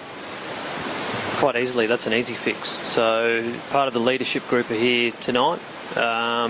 These are the types of things that we're now more proactively in discussion with the playing group. Probably not that specifically, but the fact that it's been raised, it can easily be addressed, and it doesn't necessarily have to be bound by trophies, because otherwise you won't see them very often. But every week, you know, the boys are out there kicking balls post-game, win, lose or draw, so that's something that we will flag. But we're in regular communication with, as I said, much more regular communication with the playing group around these sorts of initiatives, be it community engagement, player appearances, how we engage with fans on match day, you know, for those that are playing, but for those that aren't playing, you know, might be injured or not in the squad. So that's something that we'll note, and I think hopefully for round one, I won't tell you who round one's against yet, you'll have to wait till Thursday, but you'll see a difference. Where do you sit? Which seat? What seat number? Vinny, can you just make sure every time you get to this seat? Thanks, mate. Right at the top, okay. Thank you very much for that question. Do we have any others now? Jordan, media superstar, you may have to run around. Don't do a hammy or anything, and take the microphone over to this gentleman here, please. Thank you very much. We understand it is 8:10, ladies and gentlemen, so we'll probably go for about another 10 minutes. So if you do have a question, just make yourself known. Over to you. Hi there, gents. I'll try and make this one quick. One thing that we've definitely noticed as fans in the last few years has been the lack of, I guess you can say, hype built around the new season. When you compare it to something like, obviously, the other sporting codes, even say the 36ers, you hear them pretty much on every radio station, you hear them or see them on every billboard around. There's a lot of hype that's built around there. I'm on a lot of forums that involve themselves in the A-League, and it's like trying to find where's Wally for our advertising. Is that something that, as a club, obviously with the A-League becoming independent, is that something the club is going to be more focused on nowadays, or is this going to be something as a combined effort? It's definitely a combined effort. I think that's part and parcel of what's being discussed at sort of independent league level, and it's actually been a discussion today around the season draw announcement and how we market it better. We operate in an extremely competitive marketplace, particularly newspaper space is for sporting clubs is shrinking. When you start that in 10 years ago, there's no Big Bash. It's definitely competitive. It's been a big issue for FFA that we've actually raised the last few years is the season launch. You will notice that in shifting season start dates. They moved it back last year and I think got it wrong. They're moving it forward this year, which you'll see on Thursday. We requested round one at home, and we've got round one at home, first game of the season, for what that league's worth. That was important to us for exactly that reason. We've played away a few times and it kind of gets lost a little bit at the start of the season. You might see the reporting, but depending on who you're playing, you're sort of waiting for that first home game.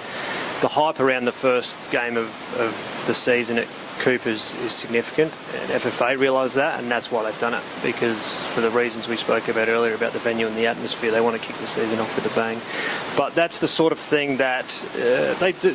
They missed the mark 2 years ago with the launch. Last year was better, but we've been in discussions, significant discussions in the last few weeks actually about what that's going to look like. So you'll see it's definitely much more strategic.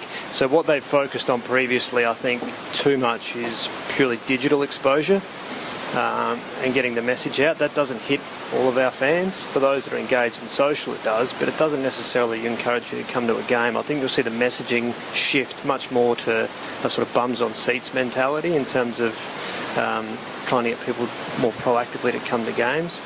So yes, I think you will see a shift in short, but hopefully the opener for us at home helps in terms of getting the message out in Adelaide. Thanks, Nathan. Over to you, Jordan, if you want to take the microphone. Thanks, mate. The current kit deal with Macron is set to expire at the end of this season. We often hear a lot of our fans saying things like, why can't we get Adidas or Nike on board? Are you able to outline the actual process that goes into negotiating with manufacturers and the certain roadblocks a club of our size has with getting someone slightly more reputable? Yeah, it's very complicated and detailed. So this is our fourth season and final season of the current deal with Macron. There's been challenges this year which were made public around their licensee in Australia going under in February, I think it was, which was challenging, but we've resolved that in terms of getting our kit here. The reality of a Nike or an Adidas is that we don't turn over the merchandise numbers that they necessarily want to partner with Adelaide United. That doesn't necessarily mean that we won't partner with brands such as those, but the reality is that they are looking at sort of EPL style numbers and all they're interested in. They're not interested in community engagement. They're not interested in the brand recognition. All they want is sales. They've got a different business model when it comes to apparel. The other challenge with those brands is that for Wanderers next season, for instance, being 2020-21, highly likely they would have already placed that order, being the timelines on production. So we will, and we had some questions or feedback on the kit in the feedback in the registration process. We will start our kit discussions for next year now, with Macron as the incumbent being first cab off the rank. But it's more so than anything, we want to completely change our merchandise model. Comes around to price as well, but also our offering. We've got a very traditional offering in terms of kit and polo and tracksuit and whatnot. We're sort of trying to branch out a little bit and do things a little bit different. The process in terms of the design is quite open, to be honest. It's difficult to get fans involved. It's not the type of thing, given the timelines and whatnot, you can do a fan sort of forum or a vote on the kit. We've done some things similar before for FA Cup or Remembrance Round, where it's a short turnaround, but the sheer quantities that are being produced means that you'd have to have that forum now for next year. It's not necessarily relevant, but we're definitely trying to get more creative with it. It's a changing landscape. A lot more kit suppliers are coming out of China. I think you'll see that in the AFL in the next 12 to 18 months. So we'll consider our options, and I think we'd probably have a kit deal in place by Christmas for next year. Right. Anyone else with a question? We've got a couple over here. So if we wanted to go at the back here, and then we'll come over here.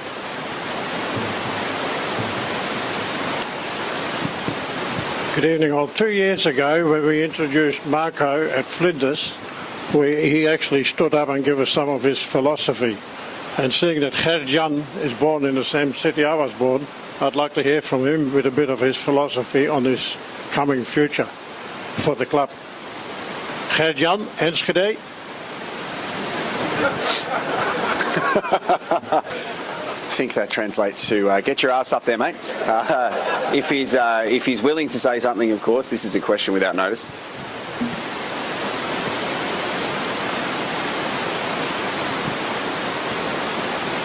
I would say join the training, come and look, and join the coming games. You will see what's my vision about playing football. And I talked already in the press about the way I want to play football.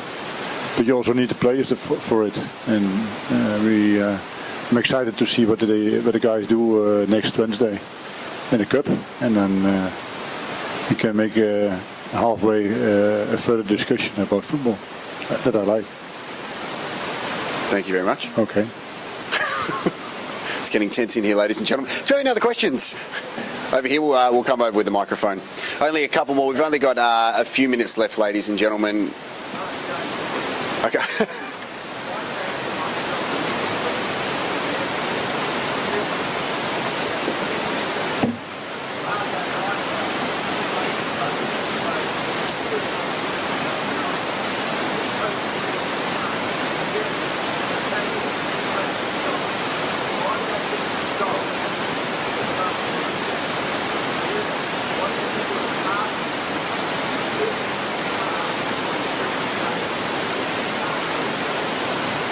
So the secret to success in terms of filling the stadium is grassroots engagement. So it's not signs on billboards, it's not letterbox drops, it's not ads on TV, it's getting players in the club, and it's forums such as these to promote our message and what we're about. And whether you agree with it or not, I think you respect the fact that you've had the opportunity to hear it and question it, hopefully, whether it be today or any other day. What I will suggest is that if it wants to send an email or come into the office, our doors are always open. We're on the phone most of the time, but the door will be open to discuss these types of things. But the solution to the crowd is grassroots engagement. We've got 30-odd thousand registered players in South Australia. It doesn't take too many of those and their parents and friends coming along to fill the stadium. So what has been lacking from a club's perspective is engaging with local clubs. We've shifted our ticketing model to be more family friendly and affordable for those people to be able to come to games. One challenge that football faces in this country is the cost of participation for young kids, and we're wary of that. After a full season of NPL or JPL or local football, and having to put your hand in your pocket to pay for a membership is I can understand how people would question that. So therefore, we need to continue to make our price point affordable for families. But ultimately, and hopefully you'll see a shift. It's hard. There's 291 clubs registered in South Australia. We've got 23 players in our A-League roster and 18 on our W-League. So for them to see every club is obviously difficult. So our strength in participation is also a weakness in terms of our opportunity to service it. But we met with, and it was instigated by Bruce, met with the NPL club presidents last week and had lunch. That was their number one priority in terms of for us to add value to them and their juniors and their members was to get out to training and to come and have the coaches come and speak to them about their football philosophies or help improve their programs. So that is the key for long-term sustainability in terms of crowds. The short-term and what will always bring more people is results. So that's obviously the focus of the primary focus of the football department is to win matches. At the same time, we need to be preparing for the future in terms of blooding that young youth, be it in the first team or in the youth team, and preparing for their futures. But you can protect yourself from seasons that perhaps aren't as successful by having strong community engagement. So that is where we are heading, and it is a focus for us. You can't flick that switch overnight. It takes years. And we're slowly changing the philosophies. We've got a great playing group, as Bruce said, that are very much engaged and proactive in terms of wanting to get out in the community. Hopefully you'll see that in time in terms of what we report and where our boys are, but in terms of who you talk with, more so about what Adelaide United's about and how engaged they are. So there's many aspects to getting people to come to the game, but there's a few there that I've touched on that I think will hold us in good stead, hopefully in the short term, but more importantly in the long term, so it's sustainable. All right, I think we've got time for two more. Do we have any more questions on this side over here? Yeah. We can bring the microphone to you if you want, sir. Okay.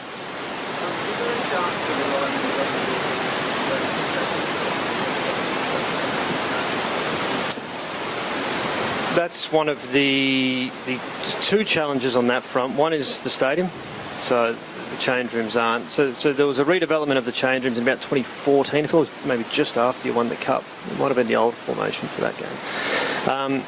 At the time, Adelaide United's W-League program was operated by FFSA, and I don't think it was really on the radar for the club to be running them. Obviously, that changed for the better. But there's two issues at Coopers. One, they've only got two permanent change rooms, so there's an option of bringing in portables, which we did a few years ago for Sydney FC and Melbourne Victory when we played double headers. It worked, but if we want to uphold those professional standards that I spoke about earlier in terms of our women's program, it's not suitable in our opinion. The other challenge we face is the weather. So when we're playing double headers, if we've got a 5:30 men's game, it means the women's game's kicking off at probably 3 o'clock. Which, for those that attended those two games a few years ago, it was extremely hot for the women's game. It's fine for the Legends game, for any of them that came and saw the boys play on Remembrance Day last year. Don't know how we do. You're still playing professionally. Maybe this year we can suit you up. But only four ex-players survived that game because it was so hot and they were so unfit. So yes, that's the reason. That's the reason.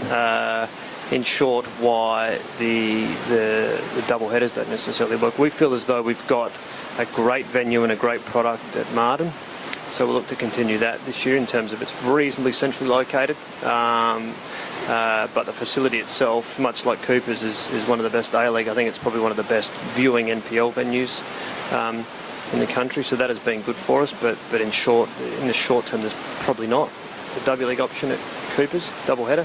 Hence the discussions we've been having with AVM.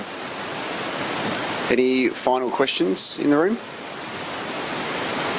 We got two more? Yep. Maybe just in front of you. Is Play for the only location team trains at? Train at Coopers as well. For the most part, yes. So there's 2.5 dedicated pitches out there. They're actually still renovating at the moment, which is causing us some challenges, but we'll train there probably 95% of the time during the season. Where there's a facility that can cater for professional players, be those male or female, we're open to train at alternate venues. We've been playing games at Taparoo at Port Adelaide's new facility, which is fantastic for anyone that can get down there. But for the most part, Playford is our training base. Is there any chance to just let us know when they train? Yeah, so as to Gertjan's point, it's got a fence around, but it's an open environment, and there's nothing sort of to hide there. We can, in some way, shape or form, publish some details of training, and we do run open trainings out there. We're trying to do more of that this year, where people can just come and watch and get some autographs from the players after. But yes, we can definitely look at that. All right, we've got one down here.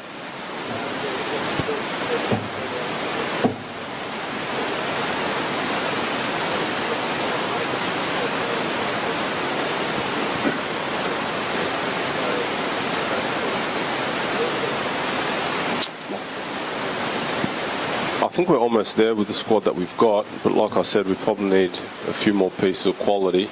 I'm working on that now. But the balance, look, I think I'm lucky in the sense, I think we're all lucky in the sense that we've kept the core of last season's squad. You know, they did exceptionally well, and we kept 19 or so of those players. Obviously, we lost a couple good ones, a couple really good ones, but we've also added quality. You know, we've signed 3 guys. They're all high quality players. I think we need another 1 at least, if not 2.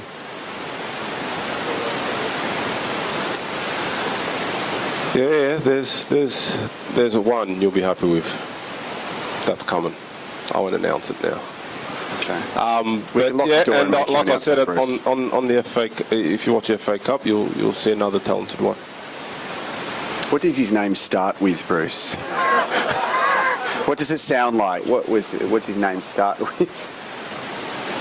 You'll have to wait for the announcement. Do we have any more, ladies and gentlemen? Any more questions for... Okay, we've got 2 more over here, and then we will wrap things up. We've got a microphone coming over to you. Question to Phil. The security at Coopers, and it's a topic of online. It seems to be that it's over officious, and not only here at Coopers but generally around the country. Apparently, we're all thugs and terrorists and whatever. Is there any likelihood that there'll be more lenient attitude towards our active supporters? And to Nathan, is there any movement on the safe smoke situation? We know we're not allowed to use flares, but the FFA did promise us at the start of this coming season that they will have, as they do in the MLS, a safe smoke policy and have it for our stadium, because it does add the atmosphere. So there's 2 questions in part there. I think to the security question, we play the ball, not the man. So for us, it's about we act on what we see. You know, so what you see is a small component, often, of what has actually transpired. Okay, so I will say this, that we don't go into any single game at Coopers with a preconceived idea that we're going to go and evict 10 people or deal with these people, nor do SAPOL. You know, we have a great relationship with the South Australian Police. We consult with them on a regular basis. You know, they've got the same view that we do, and that you will hear the club has said that it's about families and being something that's... and look, you know, at times, are there elements in there that you'd want your kids exposed to? Probably not. You know, I'm a father of a 5-year-old boy, and when you're looking at, you know, you're in direct competition too, and as much as you may not realise it, you're an entertainment product. You know, you go up against basketball, Big Bash, cricket, yourselves.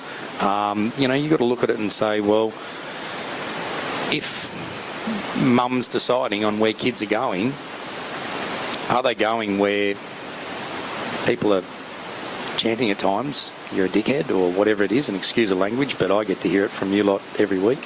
Or are they, you know, are they going somewhere like a basketball or cricket where that doesn't happen. So I think, again, that's about the engagement level at the community and that family engagement. We're a licensed premise. I think a lot of you forget that we are actually governed under liquor licensing laws.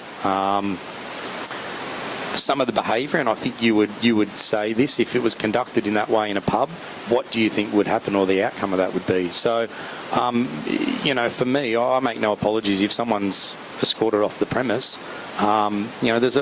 We run like a forward control up on the highest point, where the police are in there with us, with ourselves. So Ben Jones, who down here is one of the most experienced event operations managers I've worked with, our own security. And we don't, again, it's not a knee-jerk thing like the cashless. We don't just wake up and say, right, that's it, they're out. There's a process that we follow and we go through. Now, I'm not going to sit here and go through how that process is, how we get to that. But, it's got to be, at times, some of it is fairly extreme. This year we had people in the active bay that were swinging off, they look like monkeys, they were swinging off the netting. We had to move the netting. Like if someone falls and breaks their arm or something happens, we're the first people that they come after. So, again, like I say, we play the ball, not the man. So we can only deal with what's in front of us. 99.9% of you are absolutely fantastic and come with the best intentions. And then there's an element that don't. And that's not an Adelaide United thing. That's at times across the league. And, Nathan and I spoke to Greg O'Rourke right at the start of the season. And they very much had a view of, well, let's try and scale some of the security back.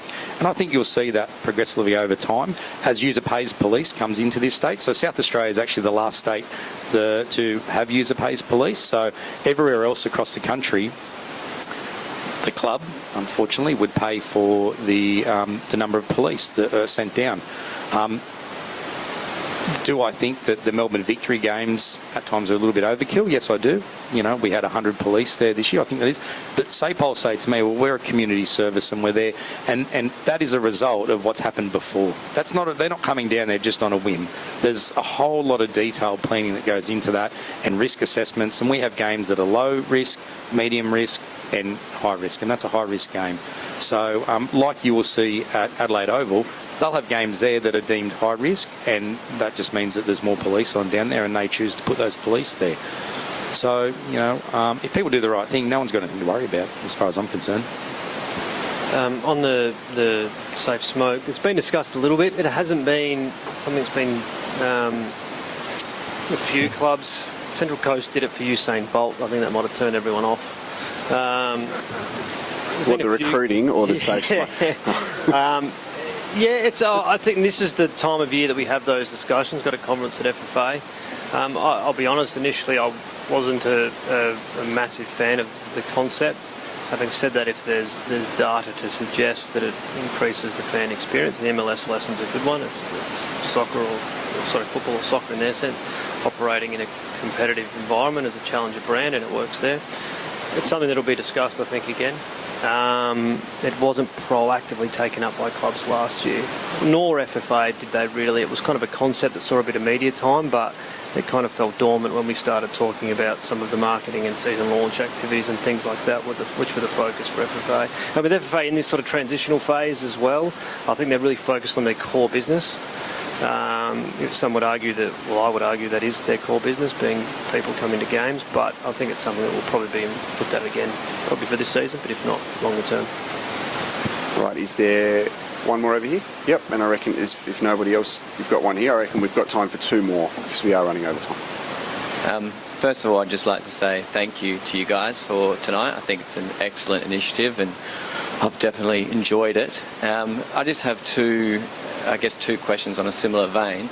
The first one is we mentioned, the family atmosphere and I guess the limitations on Cooper Stadium in terms of, the cost for a roof being so prohibitive. I know I've got two boys myself under 5, and I've got season tickets myself, but my boys don't, because I guess at this stage, they're too young to that. I want to sit them in the sun for those very frequent hot games we have. So I guess my question to you guys is, understanding the limitations we have, how are you addressing, those hot games for the fans? I mean, for the players as well, I'm sure it's very uncomfortable. But for the fans, how do you propose, what small things are you doing with that heat issue, if any? And I guess in the second part of my question is separate, but it's, you mentioned obviously the riverbank and lobbying the government for potentially a new stadium there. Is it you're going there with specific plans for a stadium, or is it just generally what are you presenting to the government and hoping in terms of time frames, understanding that it's political and these things change all the time? Thanks. So the heat is obviously an issue, and the biggest issue in terms of the roof. I don't think the roof would necessarily be there first and foremost for rain in summer in Adelaide. The primary means of changing it initially for us is in our draw requests. So we request no early kickoffs between basically December and March. One of the challenges of the league, and I think our draw is pretty good, I'm sort of happy with it for this year, but one of the challenges for the league is that we operate in a competitive venue space, being that the eastern states have got rugby league, rugby union basically played at all of their rectangular venues. Most of those will have first rights in terms of venue usage, and therefore the fixture quite quickly becomes a bit of a scheduling challenge. And then on the flip side of that, Adelaide United doesn't necessarily get the requests that they've made. So understanding that we're never going to get all games at 7:20 or 7:30 or whenever it might be. This is one that I've discussed with Phil, one that we've discussed quite a bit last year. We had them in for a couple, I think, but one of the little things we're looking at is mist machines, which is superficial, but just in terms of providing that something to sort of relieve the heat. Otherwise, it's not going to be possible, as we've sort of said, to put a roof on it any time soon, but ultimately it comes around scheduling. I think the 7:20 games work pretty well, like 6:20 on a warm day, gates open, it can be still warm, but by kick-off it's generally not too bad.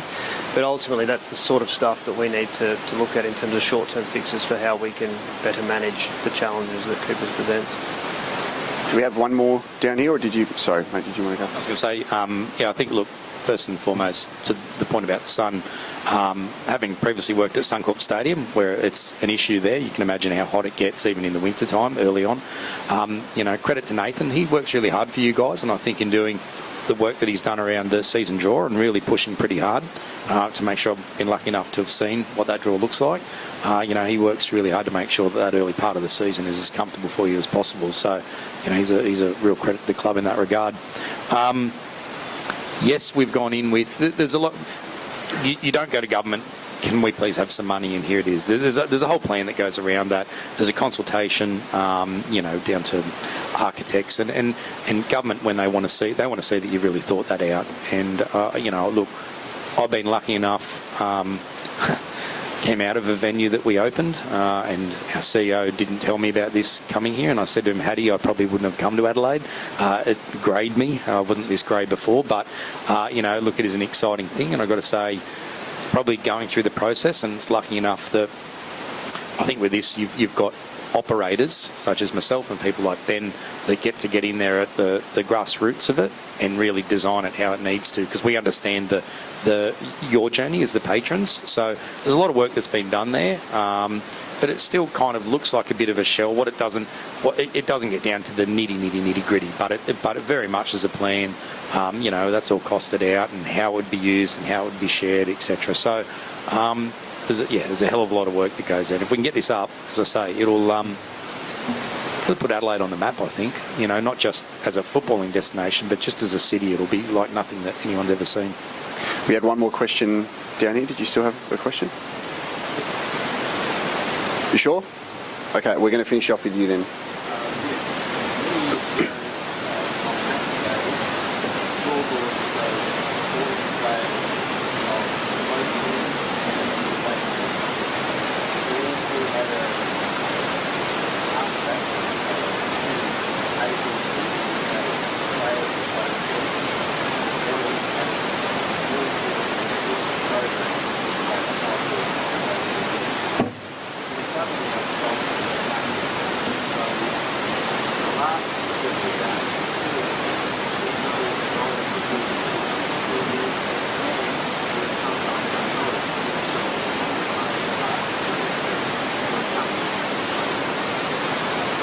Not to take Phil's thunder, but there's a new screen going in at Cooper's for what it's worth in terms of you might be able to see the players when they do come up on the big screen.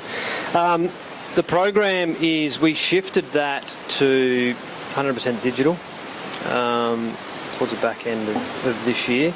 The reason for that was we were needing to hit print on that program like Tuesday, Wednesday. We don't print it in-house, the sort of... by that stage, the squads aren't even announced for the weekend. It was free, so it was one of the few programs at a professional club that was free. We made the decision to go digital vs charging for a program. We didn't want to go down that path. We think much like the cashless stadium, that whilst it won't cater for everyone, it makes for a much more engaging experience when the match program, be it digitally delivered via your phone, goes out at minus 90 minutes from kickoff with the starting 11s for both team in it, as opposed to the 23 players that may be on a roster. So that's not to say that we won't look at it again, but that was the reason for it. I think we used to put about 300 or 400, and we ended up getting maybe 200 of them back. It was kind of one of those that we didn't, much to Phil's point around waking up one day and we didn't sort of say, okay, well, let's just rip up the program. We thought, well, maybe we can actually do it better. As I said, it's not something we won't take off the table for future discussions, but for last season it was deemed in our current planning for this season that we want to make a better, more engaged experience in terms of you getting the live squads that's being starting 11s on your phone at kickoff when you get into the venue. I can say something on behalf of Game Day as well, which is something I'm really excited about. The challenge is at Cooper Stadium for every Game Day, and I've worked at stadiums all around Australia, you want to educate new fans who are at the venue. It may be their first time they've seen an Adelaide United game before. It might be the first time they've seen a football game before. The other thing is you want to cater for the fans who go every week and not present them with the same stuff so they know what they're going to get. So we've had initial meetings about what we're going to do for Game Day this year, and that is for those fans who go to get their seats as soon as the gates open that is sitting there. So that is being reflective on last time we played sides, players to watch out for from the opposition, because as much as what the intention is to make the opposition feel like they are playing at our home ground and to get basically as less recognition as possible, we still want to show respect to the good players that are going to be playing at Cooper Stadium representing other sides. So just watch out for that, because it is going to be brilliant, and we've got so much more to play with this season as well on the big screen to keep you guys happy. Thank you very much, gentlemen, for tonight. We understand that Ben is over there, but Phil, thank you very much, Piet, Ian, Nathan and Bruce, for giving us your time tonight, because we did cover a lot of information, and this all started from meetings of the football club getting together and going. The intention is to hear the most important voices at the football club, and that is you, the members, who, give up your time and your hard-earned dollars to support this club financially and to continue turning up to games, whether they are here in Adelaide or interstate or sometimes overseas when we go and play Wellington Phoenix. So thank you guys for your honesty and your transparency. We really appreciate that, and most importantly, thank you everybody for coming out tonight and having a think about your questions, whether you did send them in via social media on the website or you continually contact the club. And as Nathan and the guys said, that their doors are always open, their phones on. If you do have any other questions, please ask, because this is now we're into year 2 of the new ownership group, and we want to continue growing this club, whether it's on the pitch or off the pitch as well. So we appreciate you taking time out on this Monday night to come and hear from the key stakeholders of the Adelaide Football Club, Adelaide United Football Club. Of course, you guys are the major key stakeholders, though, and we want you to continue supporting it. So wish the lads good luck for Wednesday night, and can you please put your hands together for the gentleman on the stage tonight.